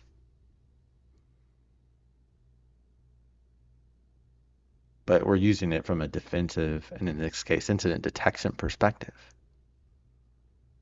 Right? But I think it's great. So you can see any of these, right? We can look. I try a little. How about activate firmware update mode? This actually was, I actually had this one listed in my master's thesis, because talking about the potentials, what would happen if a attacker was able to upload malicious firmware to your PLC, or at the CISO being able to detect those types of changes. I see, well, what type of targeted gateways? Because now it's not just like a Windows machine. We see things like data gateways, like unidirectional gateways, or even, I guess you could say, a data diode, even though that's more hardware. Right, field IO, which is very heavily overlooked. Right, Joe Weiss, who's the fellow over at ISA. So think ISA IEC 62443. He's the fellow for cybersecurity, and this is his biggest focus. Because what if I have data being collected from a sensor? What's to guarantee that that sensor data hasn't been tampered with? HMIs, IEDs, PLCs, RTUs, right? SIS, the safety controllers, right? Our fail-safe backups. So that's MITRE attack. Again, our mitigations, right? And our detections. Again, and you can see network traffic, application logs, so event logs, right? Pulling all this into SIM. And then you can see even tying that into, on the operation side of the house. And this is where this was actually part of my thesis, was detecting when device like a PLC comes out of run mode, which means it could potentially have its firmware updated at that point. So you need to investigate, was it supposed to come out of run mode or not? So that's MITRE attack, a little bit of my thesis. But so again, we're going to come back and talk about MITRE attack for ICS more in Unit 10. So I'm not going to spend all day here. But for now, you get an idea. It's just a taste. So hopefully by now you get an idea when we start talking about finding malicious activity in OT networks, right? This idea that we need to look, and I could say, here or there, you need to look everywhere. Yeah, and there's more common places that we would look, like, well, the network, right? Just the network, right? It was a very simple understatement, right? We just want to watch all the network traffic, which at least, again, thankfully in OT networks is much less when compared to the OT counter or the IT counterpart, especially at the lower levels, right? But where we're looking at network traffic, or when we talk about, really, it's not just network traffic. Remember, traditionally, intrusion detection or incident detection really was all about the network traffic, watching the network traffic, watching what's going on. Because that's where we had our signatures and we could look for anomalies, and we just had antivirus software like Symantec or McAfee, right? McAfee's still big in the OT world, right? Running on our endpoints, but it didn't really give us anything other than, ooh, you got a virus. But now on the host, on the endpoints, we have so much more capabilities with things like endpoint detection and response. And a lot of these capabilities are starting even being added, I think, almost at the operating system level. Even, I think you'll see even more over time. And it'll be interesting to see how more of those types of security capabilities evolve in the OT world. And like, what about those capabilities in a PLC? And those are starting to evolve as well. But remember, to do true incident detection, I can't look at just the network and I can't look at just the host. I have to look at both to get the complete big picture. It's really what we're after. And that's where it goes into, I need to get all of this data in one place, because I can't just be jumping back and forth. And that's where ultimately we end a SIM, but we're not there yet. So I do want to spend some more time talking about network-based monitoring versus endpoint monitoring. Because when we talk about looking at traffic at the network traffic, and we've done a little bit of that, right? Previous units, right? Remember we were using Wireshark, and we would capture network traffic, and we could see, like in my little lab at home, and we could see the PLC communication and the engineering workstation talking with the PLCs, and we could do analysis of that traffic, or you can download captures, packet captures off the internet. But we need to watch network traffic. Now remember, everybody in IT wants to encrypt all network traffic. I want to encrypt traffic that's going over a public network like the internet, or some type of LAN link, like between our OT network, at headquarters, and going out to an RTU at a substation. But I want that visibility to be able to look inside the packet to see, hey, is there anything malicious here? Now, when we talk about monitoring at the network level, and we started to touch on some of these things, right? There's really three things I'm looking for. So there's firewalls, because I've gotten the most value at watching firewalls for different patterns. Same thing with NetFlow. You get a lot of interesting information from NetFlow data. And then when we look at the intrusion detection and prevention systems themselves, which usually is mostly, you have a signature that says, hey, there's a known malicious attack. Remember the signatures that we looked at previously from the Elite Wolf project. Remember we talked about the snort signatures. So before we get to all of that, though, I think it's important to take a step back and talk about different types of network traffic. So how does this actually work? Because I think we need to have a conversation of, if I'm going to put in something like a network intrusion detection sensor, where do I put it in the network? Right? I want to put it in. Where do I get the most visibility? Where do I see the most network traffic? Or do I need multiple sensors to see all of the network traffic? Right? Because there's different types of traffic. And we started to see this in the Wireshark captures, but there's unicast traffic, which is usually, I think, what we think of when we talk about network traffic, right? I want to communicate from my laptop to a remote host, right? I'm going to go to a web server out on the internet and load a web page. That's called unicast traffic. It's point to point. It's from my laptop to that server and back, point to point. Now there's broadcast traffic. Remember, we've seen broadcast traffic before, like LLDP, where those, like the PLC that wants to advertise, hey, I'm out here and I'm a Siemens PLC, or I'm a Click PLC, right? Here's my name. Here's my firmware version. Hey, I'm in run mode. I mean, all that crazy stuff that it wants to just advertise about itself for free. And it sends it to everybody on the local network. That's a broadcast traffic. Remember, so you have unicast, which is one-to-one. You have broadcast, which is one to everybody, at least on the local network. And then multicast is like something in between. So it's like one, like from one to some. I guess LLDP is more multicast now that I think about it. I'm trying to remember. It's early when I'm recording this. So unicast, right, point to point. Broadcast, one to everybody on the local network. Multicast is one to some. And then we talked a little bit about, well, what about if there's encrypted traffic there? If you have encrypted traffic, you either have to break the encryption or you can't look inside. And you have to ignore it. You have to accept the risk that you're not missing something, which is really, for me, that's a really big concern. I can tell you that most IT networks, are 90+% of the traffic is encrypted. And a lot of organizations, they don't break that encryption. Well, if you're not breaking the encryption and you're not looking inside 90+% of your network traffic, how do you know that something malicious is not going on? You don't.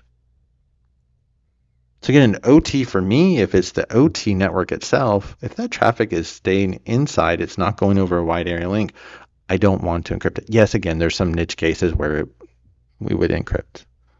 But by default, in general, I don't want encryption because it stops me from looking at the traffic. I would much prefer to assume the risk to give me the ability to look at traffic without having to purchase any additional tools where I probably don't have money anyways, right, to be able to break the encryption to read the traffic. So how do we get visibility into the network?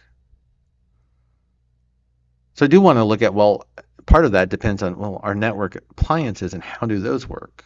So we're going to kind of do a little networking history lesson realistically. Because if, we used to start with hubs back in the day. I remember the first time I saw like a 10 meg hub, it was like, oh my God, this is like the greatest invention in the world.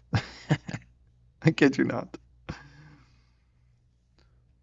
So you could connect, let's say you have computers A, B, C, D, you get the idea, connected to the hub. The hub, though, is considered a dumb device. It's powered, but the idea is, and it allows these systems to stay connected. And if I send data, let's say from A to D, you can see there's my data. The hub does not know what port computer D is connected to. So it has to send that data out all the ports. So if I'm sitting at computer A or computer B, guess what I just saw? I just saw the data that A is sending to D.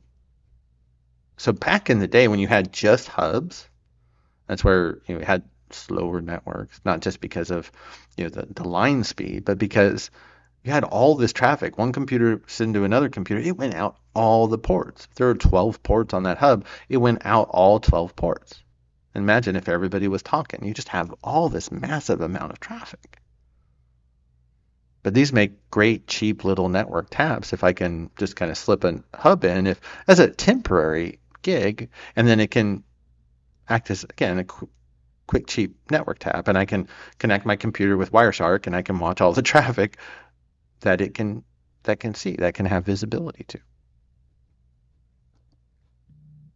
Now with switches, this is the greatest thing about switches.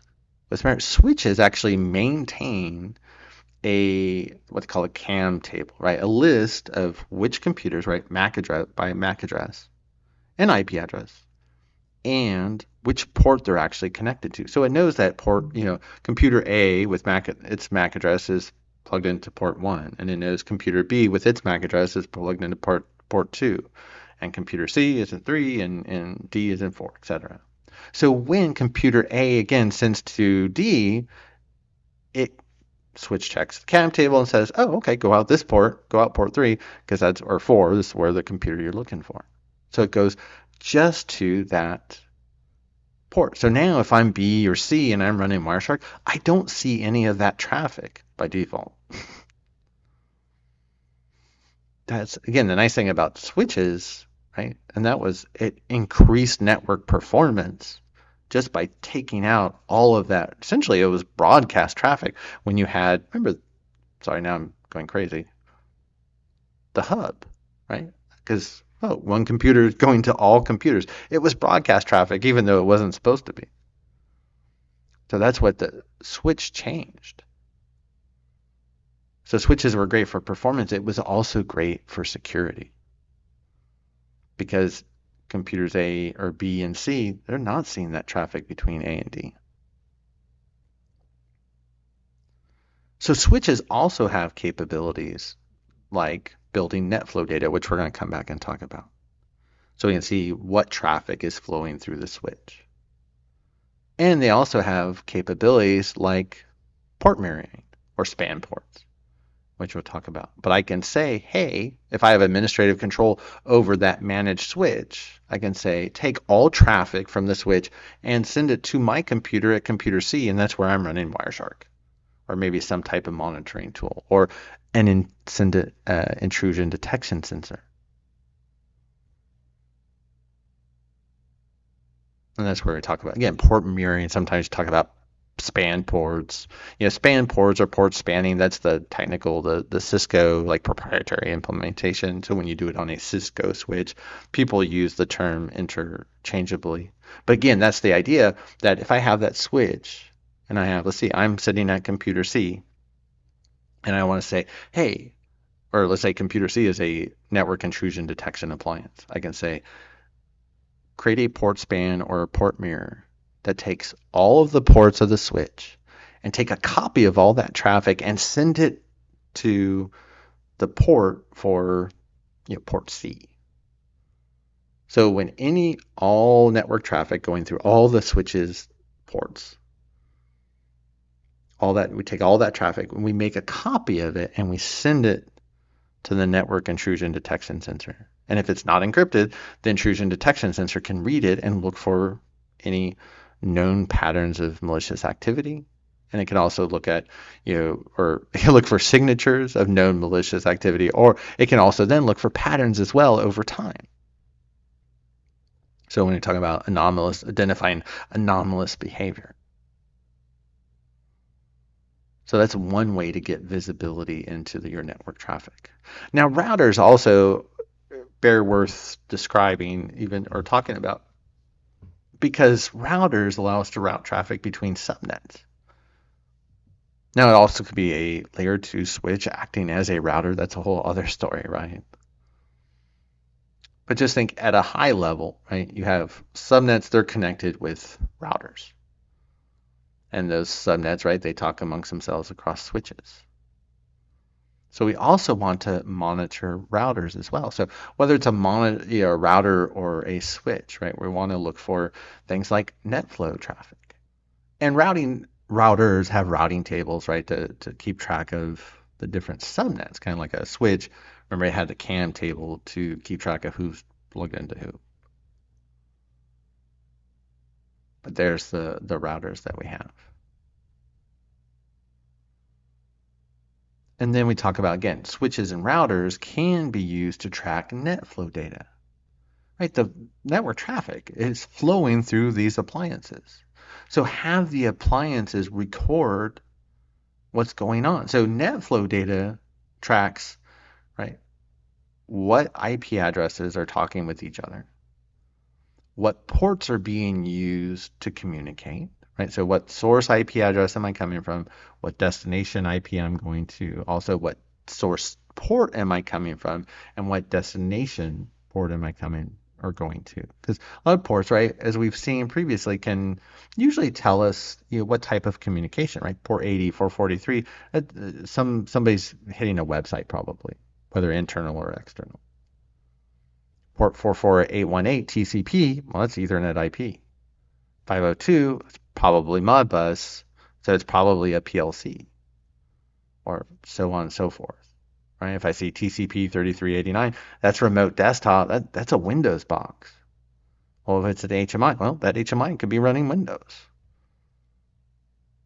So it allows us to take that traffic and mention it becomes historical data, so we can look for patterns over time. Like I mentioned that example earlier, where all of a sudden we saw this large spike of traffic that was abnormal, where we're sending this SQL database transfer to a partner over a B2B connection. Totally legitimate, but it was good, right, that we got that alert and we could investigate to ensure, yeah, it was a legitimate transfer and not a malicious one. I'd much rather err on the side of caution. I'd rather get the alert and have to investigate rather than find out after the fact that we had been compromised.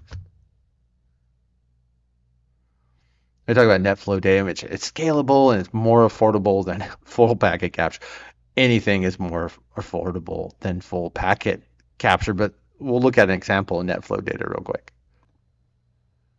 So here's a net flow example. So I pulled this off of the SolarWinds site. SolarWinds, of course, they have a big name in the not incident detection world, but being the victim, right, of one of the most significant cyber attacks of all times in the SolarWinds supply chain breach. But they are also, still, one of the big providers of network traffic tools, right, for analysis and in collecting net flow data. And so here's an example where we can see that flow over time. And this doesn't show where you can dig into it, but it'll allow you to, dig deeper into the breakdown, not only, how much traffic, but again, where is it going? Where is it coming from? Like IP addresses and ports. Here, I think this is almost like looking at maybe one of their internet connections potentially. So they're just more worried about how much usage is happening, right? But sometimes, like, you can see it almost like in this, it's like 755. There's a slightly more abnormal, larger spike, right, where they go over 60 megabits per second. Is that maybe over a threshold that we need to investigate to determine, hey, what's going on here? Anything under 60 megs, that might not warrant our investigation, but anything over 60 does. Maybe anything over 40 does. Maybe anything over 10 does, and that's just obscene, right? Where something is really going on really bad with this network. I've seen all of those combinations. But again, the net flow, right? If we're watching routers or switches, we can watch the flow of traffic and see. Again, we'll be able to dig in what IP addresses, right? What ports. That's why you also see, well, what applications. Well, it breaks that down by ports usually. So it assumes when it sees like 8443, it's web browsing traffic. Or it sees 502, it'll say, I don't know what that is. And then we say, well, that's Modbus. But that's a quick example of NetFlow. But definitely look for some other examples if you want to get a little bit more idea of what's out there. So I also mentioned full packet capture. So full packet capture is a beautiful thing. I would love to work in an environment that has full packet capture. I think this is mostly for high finance, big banks, and related firms like I think of like stock brokerages and hedge funds and government institutions like the NSA and the DoD, where they have the money to. I mean, full packet capture is literally making a copy of every single packet and a decrypted copy of that packet. So that way it not only can be investigated, but you can go back and look at it over time. But if your environment, let's say, I mean, depending on your size, right, you might, let's say, generate 10 terabytes of data a day in network traffic. You would have to have 10 terabytes of storage a day to be able to make a copy of all that traffic. And then you need the tools to be able to look through 10 terabytes of traffic, right? So to have the storage space and the tools to do full packet capture is not cheap. Now you might just do it for certain systems to keep it limited, right? To limit cost. I think environments that really, you imagine doing it completely for the entire network, it's the cost and the management is astronomical, but there are a few entities out there that they do it, right? So it's really interesting. But yeah, you might just do it for a limited number of hosts, especially you can see at that bottom note, yeah, for regulatory compliance, right? If they want system monitoring. If you're doing full packet capture, there's no question of whether you're meeting any requirements. It's okay. Full packet capture, you're done. So I've also talked about, so we mentioned deep packet, captures, which again is not practical for most environments, and you're not going to see that often in ICS OT unless you have some very sensitive environments, and we work in a few of those. But so I get a lot of value for using firewalls for detection. A lot of people kind of blow them off for this, and yet I've always said I can find more suspicious and malicious activity by watching firewall activity than any other any other method. That's just for me, and it's just, I guess, the environments that I've worked in. But so, and I'm not even talking about using like next generation firewalls like a Palo Alto to do protocol inspection, and the protocol inspection might be able to do incident detection, look for signatures, or like a Fortinet can do the same thing. So it acts as a network incident intrusion detection sensor. But I can sit there and I do this in my environment, in my day job or even at clients, where just watch your traffic and watch what's being blocked, right? The firewall's designed appropriately and you've written your ACLs correctly, right? You should only allow the traffic you need, right, to allow operations to run. That's even more true in OT than IT. So if you're watching a firewall, then if you're seeing block traffic, it's like, what's the block traffic? Right? Because the block traffic is at least unnecessary, more than likely, potentially suspicious, potentially malicious. So it bears investigating. Because it also could be, going back to 99.9% of the time, it's an operational issue we're finding. Maybe there's a protocol, there's a port, there's traffic being blocked that's actually needed for some type of operational support, and that you need to actually open up the firewall. So it's a good thing to watch for block traffic on your firewalls for a number of reasons. And then we mentioned kind of this idea also with watching net flow traffic, and you do the same thing with your firewalls. Watch the flow of traffic through firewalls over time. And if you see big spikes, or even sags, right, you need to investigate to see what's going on there. Attacker, especially ransomware attackers, if they get in your environment and they're siphoning information, or when we talk about they're exfiltrating data off the network, right, they're stealing your information, they're copying it off, then they usually do it pretty quick, pretty fast, and you should see a spike. And I think they're getting a little trickier these days, and I'm seeing more and more reports of where they're doing it slower, so that way it's not as easy to spot them, right? But I think Most shops still aren't watching at that level, so I think that's why they still will go pretty much as quick as possible, and they'll get gigs or terabytes of data, over a 24, 48, 72 hour period, and then they're done, and then they'll send you a ransom note and say, hey, pay up, or we're going to post all this to the internet. So firewalls are often overlooked, yet again, for me, they can be the best source of finding suspicious and malicious activity in the environment, especially in OT. Now there's web proxies. Web proxies, that's for internet browsing. So hopefully we're not seeing these in OT, but on the IT side, right? You can see where employees are going on the internet. What are they visiting, right? How long are they there? Are they transferring data? Are they downloading things, right? And it's what are they doing, right? And then you can answer you can think you get the idea with the slide, right? The who, what, where, when, why. Which is really ultimately when we do any investigation of any suspicious activity, we're always trying to answer the who, what, where, when, why. We might not always know the why. We can never explain 100% why somebody does something, I guess. But that's more philosophical. I'll have to talk with my girlfriend about that because she's very big into philosophy and she's a therapist at the same time. So it's a good fit. But who, where, when, why? So what proxies, if we're talking about, out to an internet for accessing web pages, great place to look for signs of suspicious or malicious activity. So we kind of go back to their almost like square one when we talk about intrusion detection and prevention systems. So this is what we mentioned earlier when we used to call it, incident detection. It used to be network incident detection, right? Because it was network appliances and it was network traffic that we were watching.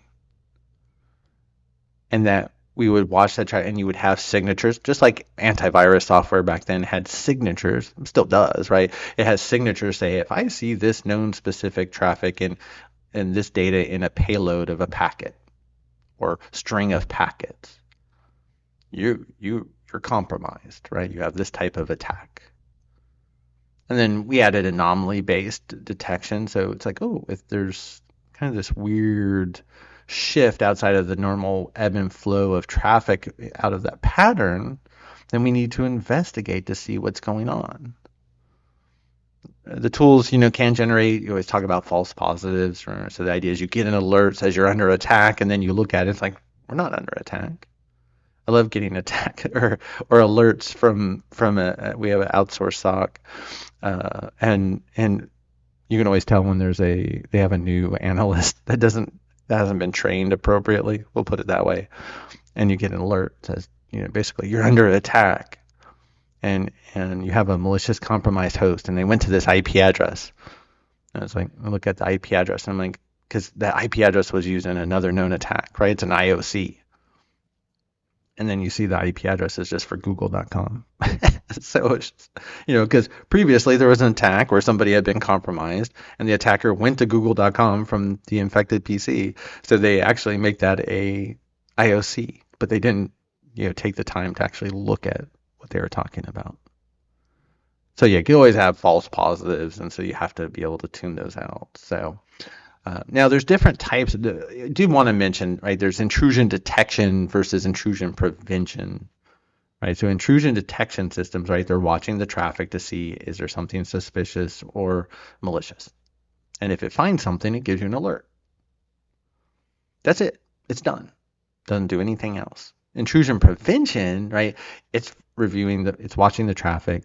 If it sees something suspicious or malicious, it sends up an alert, but then it also takes action to block that traffic, which usually is updating a firewall access control list, or it can also send reset packets back to the source IP address to say, hey, I don't want to talk with you anymore. I don't want to talk with you anymore. I don't want to talk with you anymore. It just keeps sending them as often as that attacker, what we deem as an attacking IP address we'll keep sending it. As long as it tries to talk to us, we keep sending it back the I don't want to talk to you. Kind of like after you break up with your partner, I guess. So sad. Now I should almost never use. I've heard of it being used in ICS OT and more sensitive environments where very, very finely tuned. But I think we can imagine the damage that could be potentially caused if just even these appliances just obviously go on the fritz or make a mistake, right? It's really dicey, right? With all of a sudden you have it updating ACLs or sending reset packets to legitimate traffic, and it was for process, and then all of a sudden you have the plant melting down or at least breaking down. So it's like, active scanning and other things that we just don't do in ICS. We don't deploy IPS because there's just too much risk for things to break, right? And that's not what we want to have happen in our control system environments. But that's the difference between IDS and IPS, right? Active versus passive. Now there's also network-based versus host-based. And this is where we've seen a lot of that evolution we started to talk about. So network-based, right? That's the traditional, like we have a network appliance, we deploy it, we're watching network traffic, right? Hopefully it's unencrypted so we can read it. We're seeing the data in the payload, and we have signatures, and we're looking for patterns, and we can determine if something suspicious or malicious is happening so we can investigate. Now, host-based has evolved over time where we have agents that get deployed as software on systems. And this is where I like to really just kind of jump ahead to things like EDR, right? Whether you have a solution like Windows Defender or CrowdStrike or like SentinelOne, but I always think of like Windows Defender or CrowdStrike, right? Those are the big ones and are usually associated with capturing or the nation states activity when they're on your network, or having the best chance, let's say. Because it's not just about watching network traffic. It does, right? What IP addresses you're going to and coming from and what ports and what protocols. But it's also, what processes are running on the machine, right? If you start up an application, right, it watches that process and what that process does. Does it go out to the internet? Well, where? What ports? Does it touch any files? Does it make any changes to files, or is it just reading, right? Is it changing your Windows registry, right? Does it make any other changes to different parts of the system that might indicate some type of an attack? Right? You can sometimes use these to do things like allow and block listing. These used to be called black and white listing, but we've done away with those terms for racial connotation. So we could say only allow these applications to run, right? Block everything else, or maybe only block these few things. That's hard to do. But really, it ultimately evolves into this idea of endpoint detection and response tools, or EDR, which is like antivirus or anti-malware solutions on steroids, on steroids, on steroids. So if you're not running EDR today, you need to be. Now, of course, that's in IT.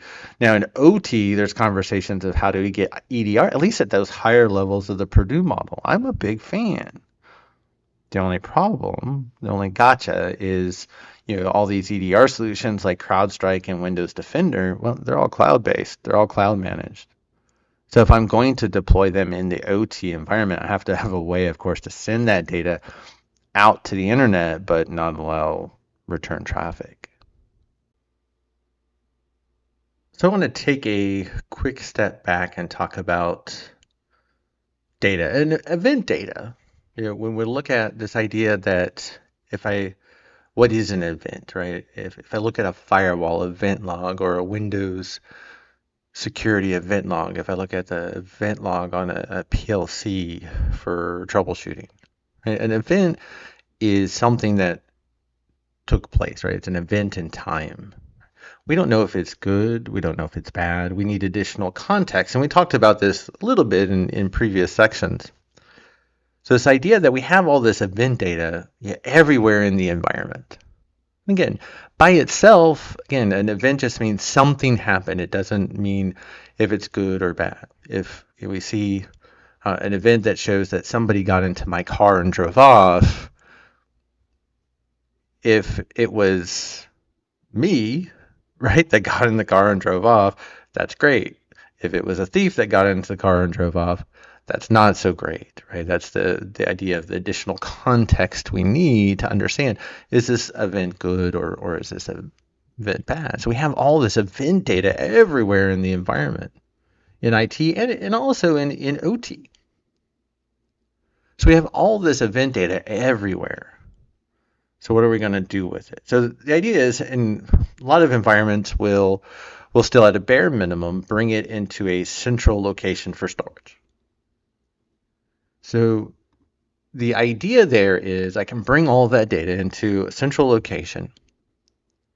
And then that way, if something bad happens down the road, we can go back and look through the logs from a historical perspective to get an idea of what's going on. So at this point, it's just a detective control. It helps us understand what happened after the fact, but it's not helping us prevent anything.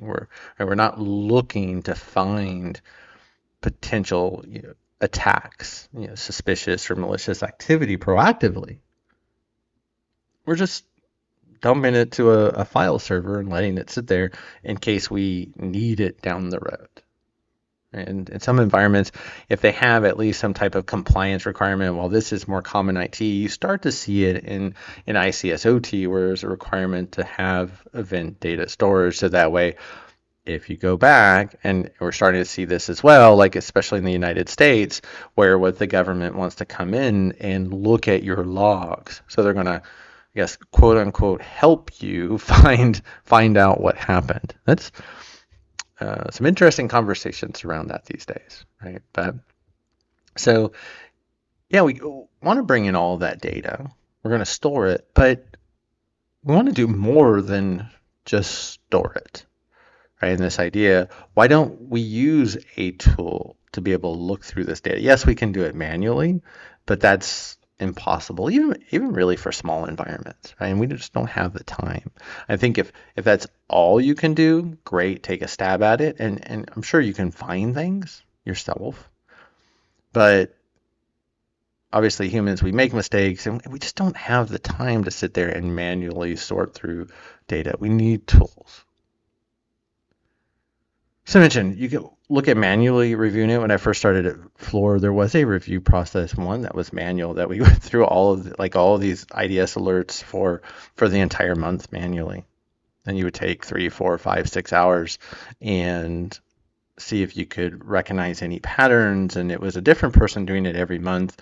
So did it, or no, actually it was week to week, right? So, but so there was no consistency though, right? Because you're going from person to person, you weren't handing off notes between each other, right? We make mistakes, and it's just a big resource drain. It's a drain on, like, who wants this job, right? Nobody wanted to do it. I suspect people just said they did it and they never did. I love doing intrusion detection, so it's one of those things I can do. But even then, like after 4 or 5 hours of the same data, it gets kind of old. And again, it's one of those where, like if we're just storing files, or if we're going back in this case and just looking at older data from the previous week, again, it's all after the fact. So it's not real time. We're not trying to identify issues as they come up. So that's really where we get into this idea of SIM. And I remember SIM being talked about at a high level, not even necessarily called SIM, but 20 plus years ago. This idea where you could have this system that watched over your entire environment. And I remember, like, the example was, what if you had a disgruntled employee and they would go out to the web and look up information about hacking, and you would see alerts on that. And then you would see where they downloaded Nmap to their machine and they're using Nmap to run scans on your internal network. And then maybe they download Metasploit and use it to launch an attack and gain a foothold on one of the servers. Right? The idea is the SIM would be able to see that entire story and play it out for you. And that ideally you would even be able to see those initial alerts and stop the individual user before they get too far down the road. And it's kind of still the idea. It's kind of the nirvana of SIM. And the same thing again, whether it's an IT or OT. That's probably one of the questions, is how does SIM work in OT? It works just like in IT. The idea is we're bringing in all of this event data to one place, but it's not just about storing it or going back after the fact to look up how did the attacker get in. We can do that, most definitely.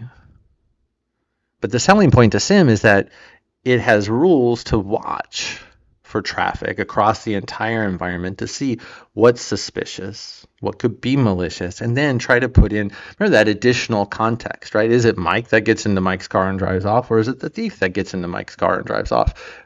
Two completely different things. But we need the context to understand, is it something good that's happening, or if it's something bad that's happening, or maybe it's neutral.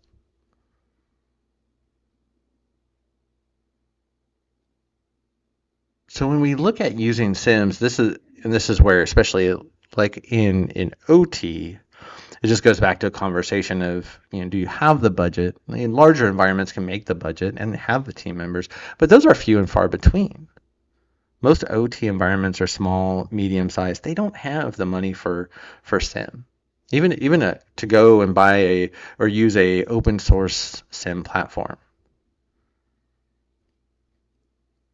They don't have the money to get the hardware, right? Because you need decent hardware. You're going to need storage, right? And be able to run, and then you need people to maintain the platform and analysts to watch over the platform and the care and feeding. And so it's not, necessarily a low cost initiative for any environment.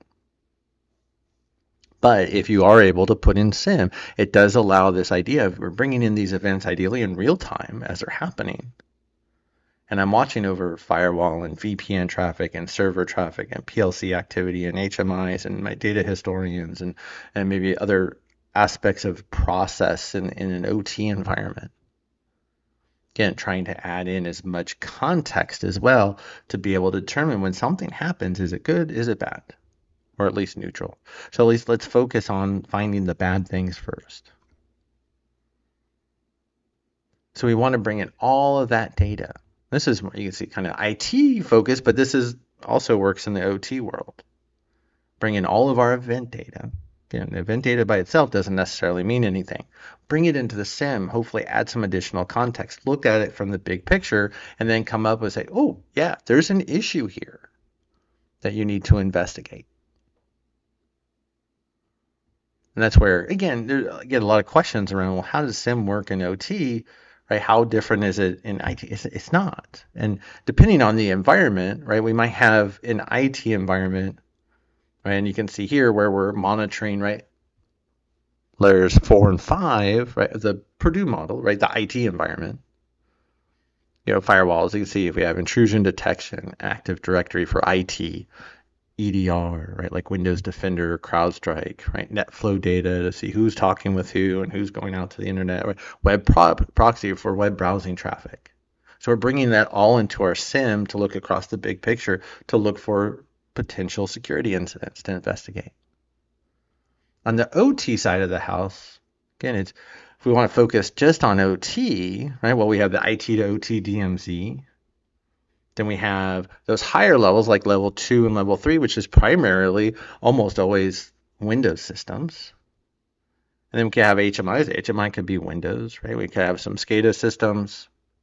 And then lower levels where we see kind of more the traditional OT assets like PLCs.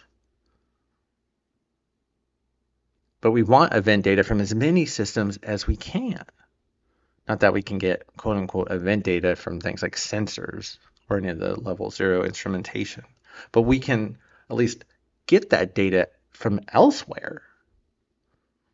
So a lot of that data is stored in things like data historians. Maybe not all of it, but let's say a subset. Maybe again, goes back to we can use SIM not only for looking for cybersecurity issues, but let's look for using SIM for operational issues as well. So work with the engineers, work with the folks that do operations and maintenance work in the plan, in the environment. Create your own custom rules for the SIM. Again, put it in, buy it for cybersecurity, use it for operations, or sell it for operations and use it for cybersecurity. Do both. And depending on the shop, depending on the size of the environment, you see where, not the greatest animation, sorry. where if you might have an IT SIM watching over your IT environment, right? And you have a SIM in OT watching over the OT environment. And the IT team manages theirs and the OT team manages theirs, and never between what the two shall meet. I think the problem with that, at least for me, is you always think of SIM is SIM's supposed to give you the big picture of the entire environment. The entire environment is IT and OT. So in a perfect world, you either have, one for each if you want, and then they roll up into a second, or you can have one, that everything rolls up into. So now we have, again, we want to get the entire big picture. And there's other different architectures, right, on how you want to do this. So I've seen just about anything and everything that's out there. Yeah, SIM is really, I think, taken off, especially since Colonial Pipeline, maybe a little bit before Colonial Pipeline, but definitely since Colonial Pipeline. So really, almost at this point, the last 3 years, where SIM is becoming something that people are at least talking about in OT, or they're deploying or have deployed in OT. But again, it's about getting that big picture. Here's a screenshot I got from Excelops. Seems like, and I don't have any familiarity with this product, honestly. I was just trying to find a screenshot of a SIM that's particular to OT. And I, especially when you talk about tools, I'm more gravitate in OT to tools that are built for OT natively, rather than tools that were built for IT and then kind of get bolted on for OT. It doesn't mean there aren't some good solutions out there that come from IT that work well in OT. I seem to prefer those that are built for OT. But here you see this example, right? We're watching all of this event traffic, and then it's starting to throw up these different alerts like, hey, we're seeing heavy TCP port scan from this one IP address to this other address. And then we're seeing, hey, there's a TCP port scan from this IP address to this IP address. So if you look at the data, you can start to see, it looks like there's this host, 192.168.21.16, and it's doing a port scan on 18.2 and 16.1 and 18.5 and 1. That's not normal type of activity in an environment. Maybe what happened, and I've seen this, what if it's an engineering workstation that's compromised and somebody brought it in and it's just trying to infect anything and everything on the network? So that's the idea of SIM, though. It's trying to look at traffic all across the environment, give you the big picture, and then pop up alerts to say, hey, it looks like something suspicious is going on. You need to investigate. Now, maybe that turned out to be some type of legitimate process. Maybe it's a technician that got it. Again, they learned about Nmap, they got a little overzealous, and they started playing around, right? We don't want anybody playing around on the OT, let alone an IT network, but it happens. But even when it happens, we want to get an alert and we want to investigate. Remember, investigation gives us the context to understand, is this good, is it bad? Or like in the case of the technician, how bad is it, right? It's not a nation state, it's not an attacker, it's not a malicious attacker, it's just somebody doing something that they shouldn't have been doing, right? But that's the kind of, again, this gives you an idea of what a SIM would look like. At Floor, we're in a very large SIM. We do about 40,000 events per second. That's on the IT side, right? But so they get very complex, but at the same time, it tries to make it as simple as possible in this kind of real-time alerting, right? And again, giving you alerts to investigate, to get that context and understand is something good or bad happening. Again, that's SIM at the end of the day.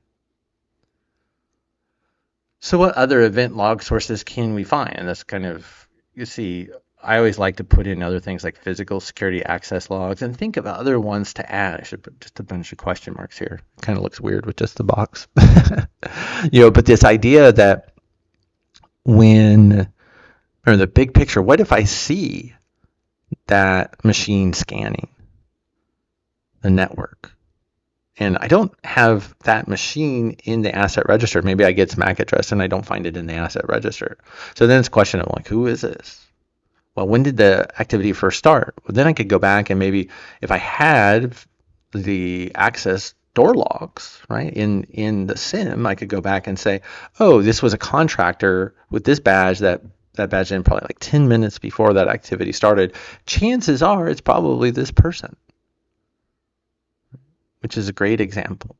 Others, you start thinking, I probably throw out things like, especially we see more and more Wi-Fi in OT environments these days, right? I see a lot of technicians carrying around tablets, connecting to Wi-Fi to be able to connect to different things in the, like instrumentation and other assets in the field. So we would pump in Wi-Fi data. Anything that you can get event data off of, you should be, if you can afford to, right, pump it into the SIM. So really, I need to write there anything and everything that you can. Now, we've also talked previously, see in part 6, we talked about cyber threat intel or CTI, or this idea, and that goes back to also we were talking about indicators of compromise, right? I have these IP addresses and those domain names, so I can put those feeds into the SIM as well. So if I have a known malicious IP address on the internet or domain name, and I know if the internal machine tries to connect to one of those IP addresses or domain names, then it's known malicious. It's compromised. Just remember what we were talking about earlier, those IOCs get stale over time. Remember, those IP addresses and those domain names probably get cleaned up. They're not going to stay malicious forever. So usually like 30 days, maybe 60, maybe 90, but don't use IOCs that are too old, because you're just going to create a ton of false positives for yourself. Trust me. Been there, done that. So make sure, keep IOCs, durations limited. They can be effective, but again, it's less than 1% of what I do from an incident detection and response perspective. They help, sure, but it's a small portion. Something we do, yes, most definitely. You can get a good hit every once in a while, for sure. But there's so much more you do outside of IOCs. Now, the other cool thing about SIMs is you can put vulnerability management data in, and it can almost become your asset register. So you have a list of IP addresses and MAC addresses and host names and what ports are open and what services are running on those, and even the vulnerabilities. So SIM can do a lot more than just alert, especially in an OT environment. It is kind of like this online OT register, asset register. That also contains vulnerability management information and stuff. And that's kind of where you see a couple of the platforms out there in the OT space. I don't typically get into, the names, but there's a few of the big players, right? That's kind of why those platforms sit where they do, network security monitoring. They kind of build your asset register, right? As you're listening, right? They can also do active, scanning if that's something that you wanted to do, or probing. It can store your asset information, right? It can do vulnerability analysis and store all that in one location. So look for those types of complete platforms if that's something that you're able to afford from a budgetary perspective.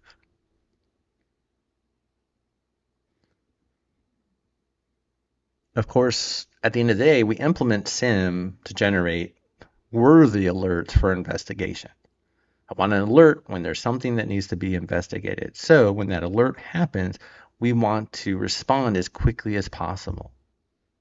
To be able to respond quickly as possible, right? We have run books, we have playbooks. So our analysts understand when I see an alert that's associated with an HMI, here's a particular set of steps you're going to take, because it's going to be different if that alert's associated with a PLC. Or maybe like the main system, like if I'm in a manufacturing plant and I have my manufacturing execution system, or MES, right? Everything around all operations is built around that MES. If I see an alert associated with the MES, right? It's very different steps that I would take.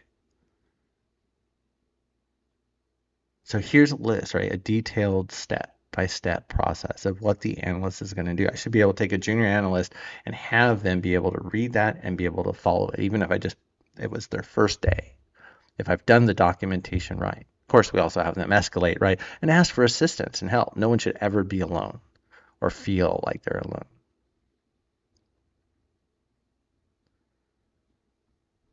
And so here's like this idea, and this is just very high level, right? But maybe if we do, let's say, had an incident related to an HMI, right? First thing they're going to do, notify the incident response team leader.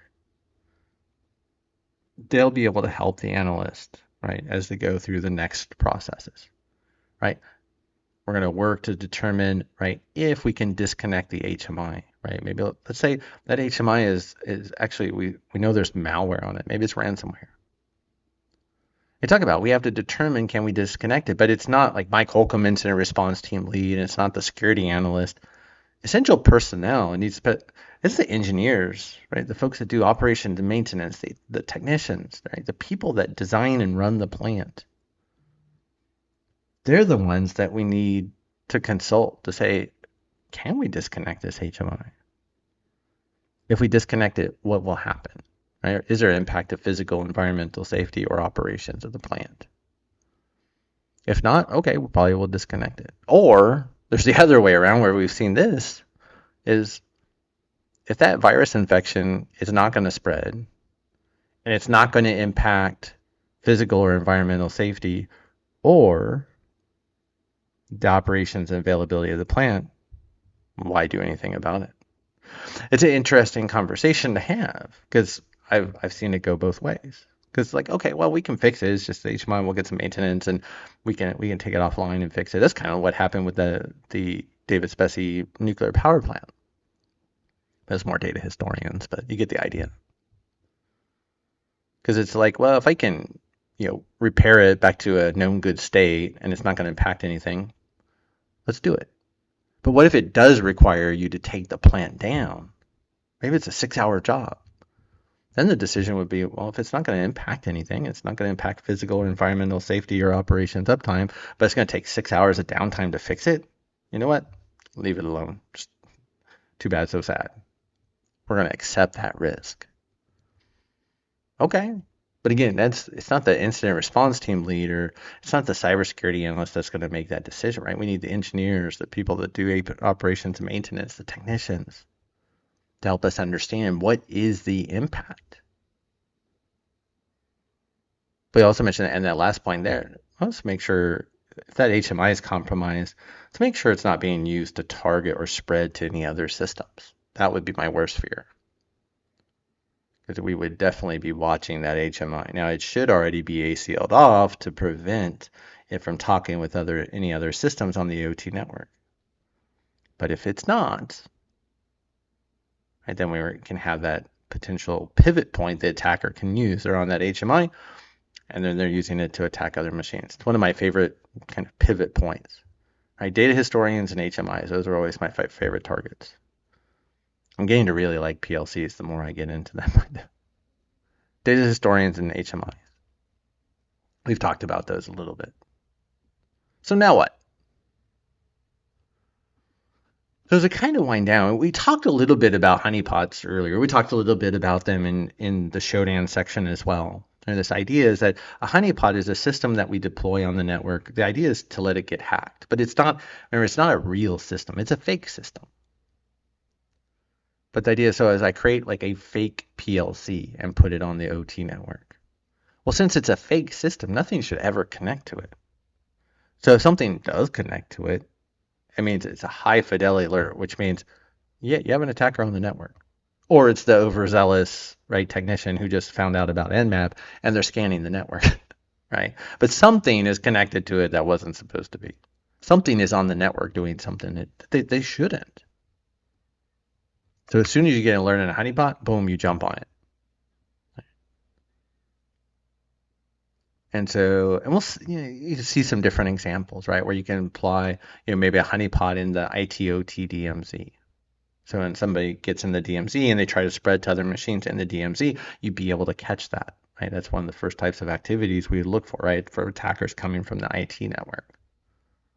What about a PLC honeypot? This is going to be one of my next projects after the class is done to build a few of these where you can just download the image and just from other platforms people put together. I'm not doing anything special.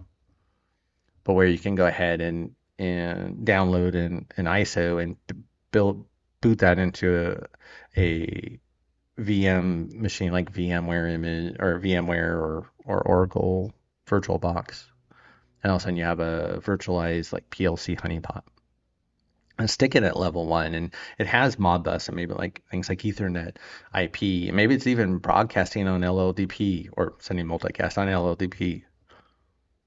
Talking about itself like a real PLC. It looks like a real PLC, and if the hacker scans it, it looks like a real PLC, and they start interacting with it, it looks and interacts like a real PLC. And this entire time we're getting alerts and we're saying, hey, we need to jump on this right now because somebody is actively querying a PLC when they shouldn't be. That's this way, we talk about this high fidelity. When they get hit, it's 99.999% of the time something bad in the environment. Right? And there's a lot of free ones out there. So Teapot, Conpot, right? Those are ones that are more particular to ICS OT. Right? HoneyD is a little bit more generic. I think they have features though to do like ICS OT type honeypots. Right? But they're all open source. They're all free. They're not all easy just to get up and running, unfortunately. So that's kind of one of the projects I wanted to do next, was just create a real simple, easy one where you just basically boot it and it's good to go. Kind of simplify the process. It doesn't have to be so complicated. Not all the time.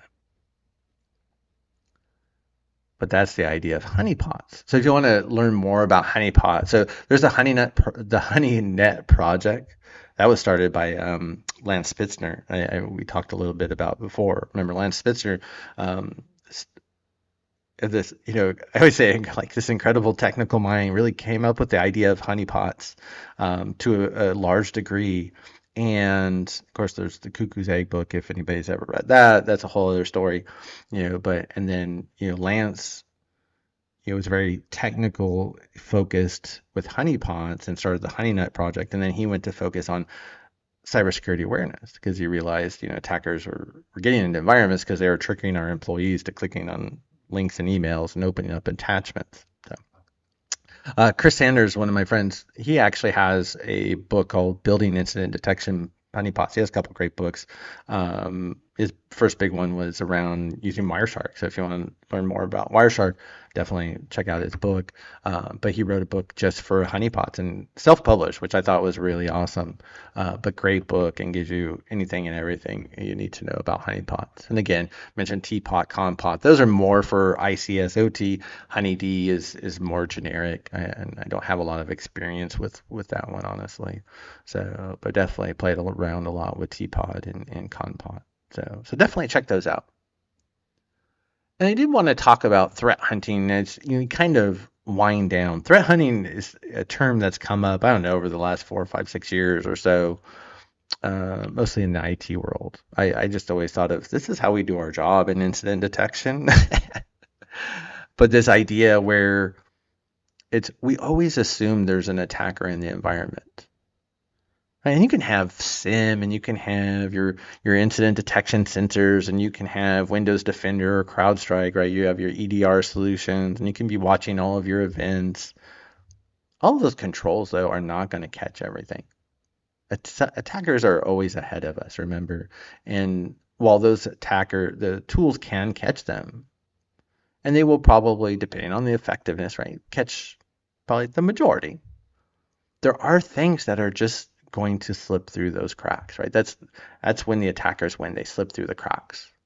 So we have to be looking for the cracks, and we have to be looking for the activity. So I always say, there's someone on the network right now doing something that they shouldn't be. Period. The end. And again, it could be an employee just doing something stupid. Or what if it is an attacker? Right, so we have to have a process to go through, use our tools, use things like EDR, use our logs, use SIM. And I can tell you, I can sit there with our SIM and I can find malicious activity or very suspicious activity. And I found attacker activity, believe it or not, when there were no alerts in the SIM. But I was doing threat hunting and found an attacker like in one of our Asian offices. And it was one of those, wow. Thankfully, we were able to, they weren't there long. We were able to get them, contain them, and get them off the network.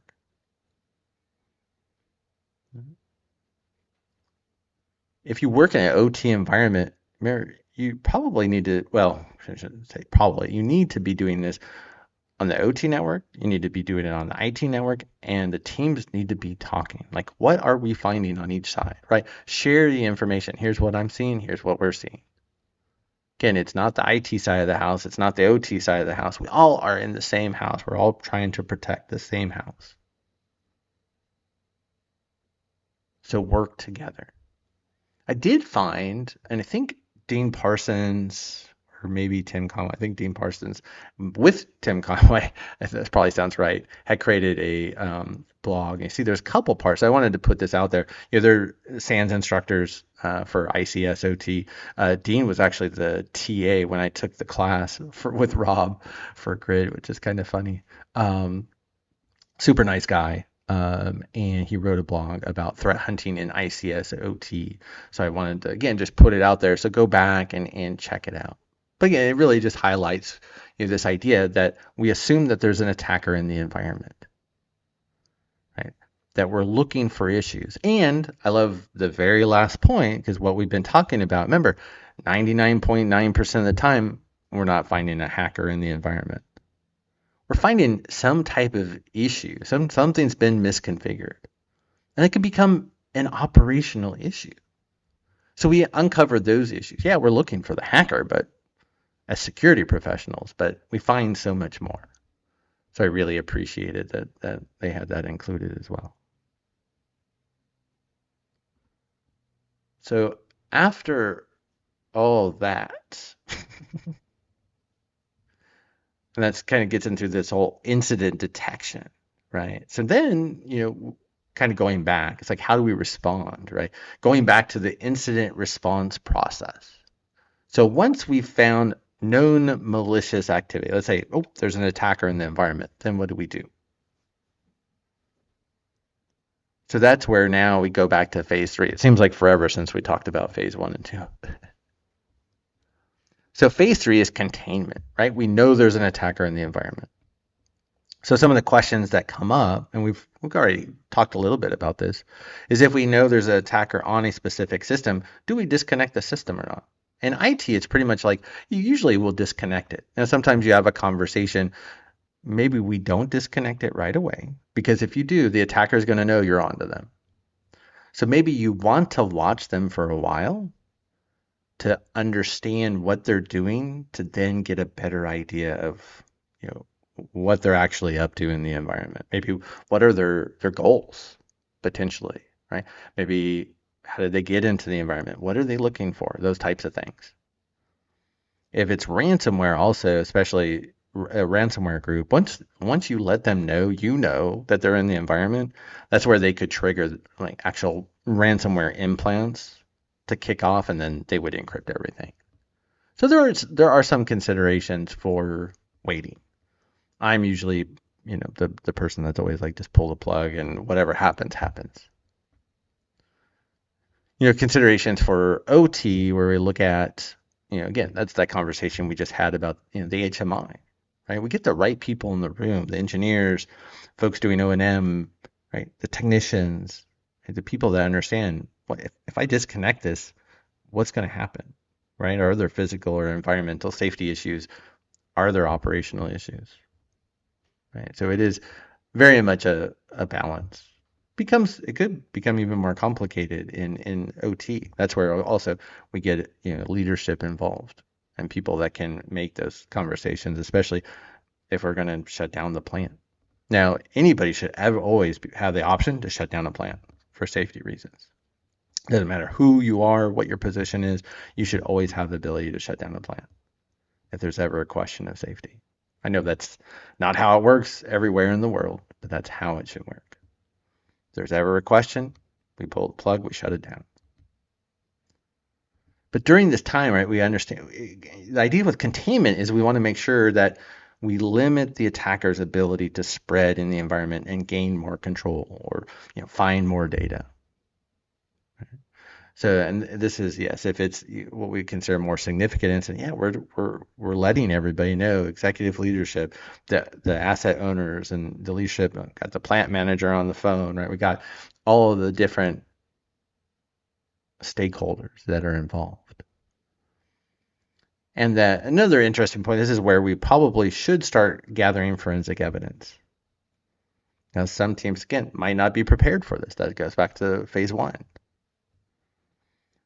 I've seen some environments or some companies even say, we don't collect forensic evidence because if we don't have forensic evidence, there's nothing that can be used against us in a court of law. I'm like, wow, that is not the right way to phrase that. Definitely not the right way to look at it. But you need to have a process built in, right, for incident response about how you go about collecting forensic evidence and when you determine you need to collect forensic evidence. In some organizations, that's a conversation with your lawyers. But it's hard to find, it's hard, even today, it's still hard to find a good lawyer that understands IT incident response, let alone OT incident response. But have those conversations, even with folks like at Dragos or at Mandiant. So after we've contained the attacker, we've at least prevented them from spreading and moving to other systems. Then we want to eradicate them. Right? We want them completely off the network. We don't want them having any access any longer, and we want to prevent them from coming back. So we have to have understood, how did they get in the first place? And sometimes, right, in some environments, especially in OT, right, a lot of OT environments, they don't have things like incident detection and response tools. They don't have event logs. There's no SIM. You don't have any clue as how they got into the environment potentially. You might have an idea, a couple of hypotheses running around, but you're probably going to be making some assumptions unless it's a pretty straightforward where, oh, we saw where this employee clicked on a phishing link in the back office. We saw the traffic through the ITOT DMZ. Oh, yep, we didn't have our ACLs as restrictive as possible. And they got in. And that's a very common scenario. And you could see that in that's when you get, I guess, quote unquote, lucky. But the more information you have about the attacker, how they got in, what they've been doing since they've been in, then you can make sure you can clean up and make sure that they don't come back up. What will usually happen in eradication phase, though, is you take the network completely offline, right? So you would disconnect, in this case, OT from IT, or even IT from the internet. You would reset all passwords because at this point you're going to assume the attacker knows everything. If you have any systems that were impacted by ransomware or that had artifacts like files or tools that were dropped that showed that the attacker was there, that they had compromised the host, then you're going to rebuild those, right? Restore them and then bring everything back up. But that's the only way to truly eradicate, right, is to take the network offline. Because if you don't take it offline, then they could have multiple ways into the network. You just don't know them. So you have to take everything offline and then reset the passwords. Don't reset the passwords with everything online. It's not going to effectively do it. And then, yeah, take the time to rebuild, and restore systems. Because ultimately, remember, it's about phase 5. It's why we have jobs, right? Because it's about getting the business back up and running. It's not necessarily about finding the attacker and getting them off the network. It's all about how long is it going to take to bring the plant back up online. But we have to make sure that we do it safely. We have to make sure that there's no traces of the attacker, that they haven't left anything behind to cause issues. We don't want to start up a plant and all of a sudden everything starts shutting down because of some type of logic bomb or ransomware that was triggered to go off after the fact. Can't happen. We want to continue to monitor, right? I've done incident and breach response, especially before coming to Floor. And I've done this also for some, like our joint ventures and partners where we've lent them a hand. And you think, oh, once everything's back up and running, it's like, oh, okay, we're done. We'll just pay the bills and move on with life. What if they come back? What if they make another run? What if they did have another way or 2 or 3 of getting back into the network that we didn't catch during containment and eradication? All right, so we need to continue monitoring in this like elevated state of alert, at least for a couple months. That's for me, at least. And as well, realistically, all of our phases, we should be collecting documentation, but this is where we pull everything together for when we get to finally phase 6, where we talk about lessons learned. Now, you don't want to do this like the day after the response is complete, right? After the eradication phase completes. And this could have been already multiple days, multiple weeks. I mean, there were days probably that people weren't sleeping. There's been a couple times, right, where I've not slept for days. So you want to take a little breather, but you don't want to wait too long, right? Because you want everything still kind of fresh in your head, but you also want to make sure we have notes. And we didn't talk necessarily about the importance of note taking. But this is where we get everybody together that was involved in the incident. This is where we want to look at what did we do really well? Where do we have to improve? Obviously, there's going to be improvements because there was an attacker in the environment. Right? We had an incident. How are we going to prevent this from happening again? And then we decide, well, this is how we're going to do these things. So that's where we create the action plan. The biggest problem I've seen is environments create action plans but never take action. And I get it. Like everybody gets busy and it's like, oh, the incident's behind us and let's move forward. But do you really want to end up in the same situation again? I've seen this. Right? The college that I was teaching for when they got compromised by a ransomware group, right? They thought they had it all taken care of. They even went on the news and said, "Oh, great, haha, we took care of the attacker. We kicked them off the network." The attackers just came back and took them down again. Like you knew exactly what was going to happen. So make sure you build out the action plan. This is what we're going to do. These are the people that are responsible for these actions. Here's the due dates. And then we're going to make sure that we hold people accountable so we get the work done so that way we prevent something like this from happening in the future. That's a big part of lessons learned. We want that action plan to prevent this from happening again. Nobody wants to go through it again. If you have another incident, it better be of a whole other different incident type. If it's just the exact same thing of just what happened, you didn't do your job and somebody needs to replace you, I hate to say. You being not you particularly, but whoever on the team is responsible for that. I think you get the idea. So that was a lot. I think this actually ended up being the biggest section so far. It probably is the biggest part and will be. So next part, we're going to talk about compliance and governance, and we'll talk about the standards like ISA, IEC 62443, and NIST 800-82, and building cybersecurity programs and fun things like creating policies. Yay.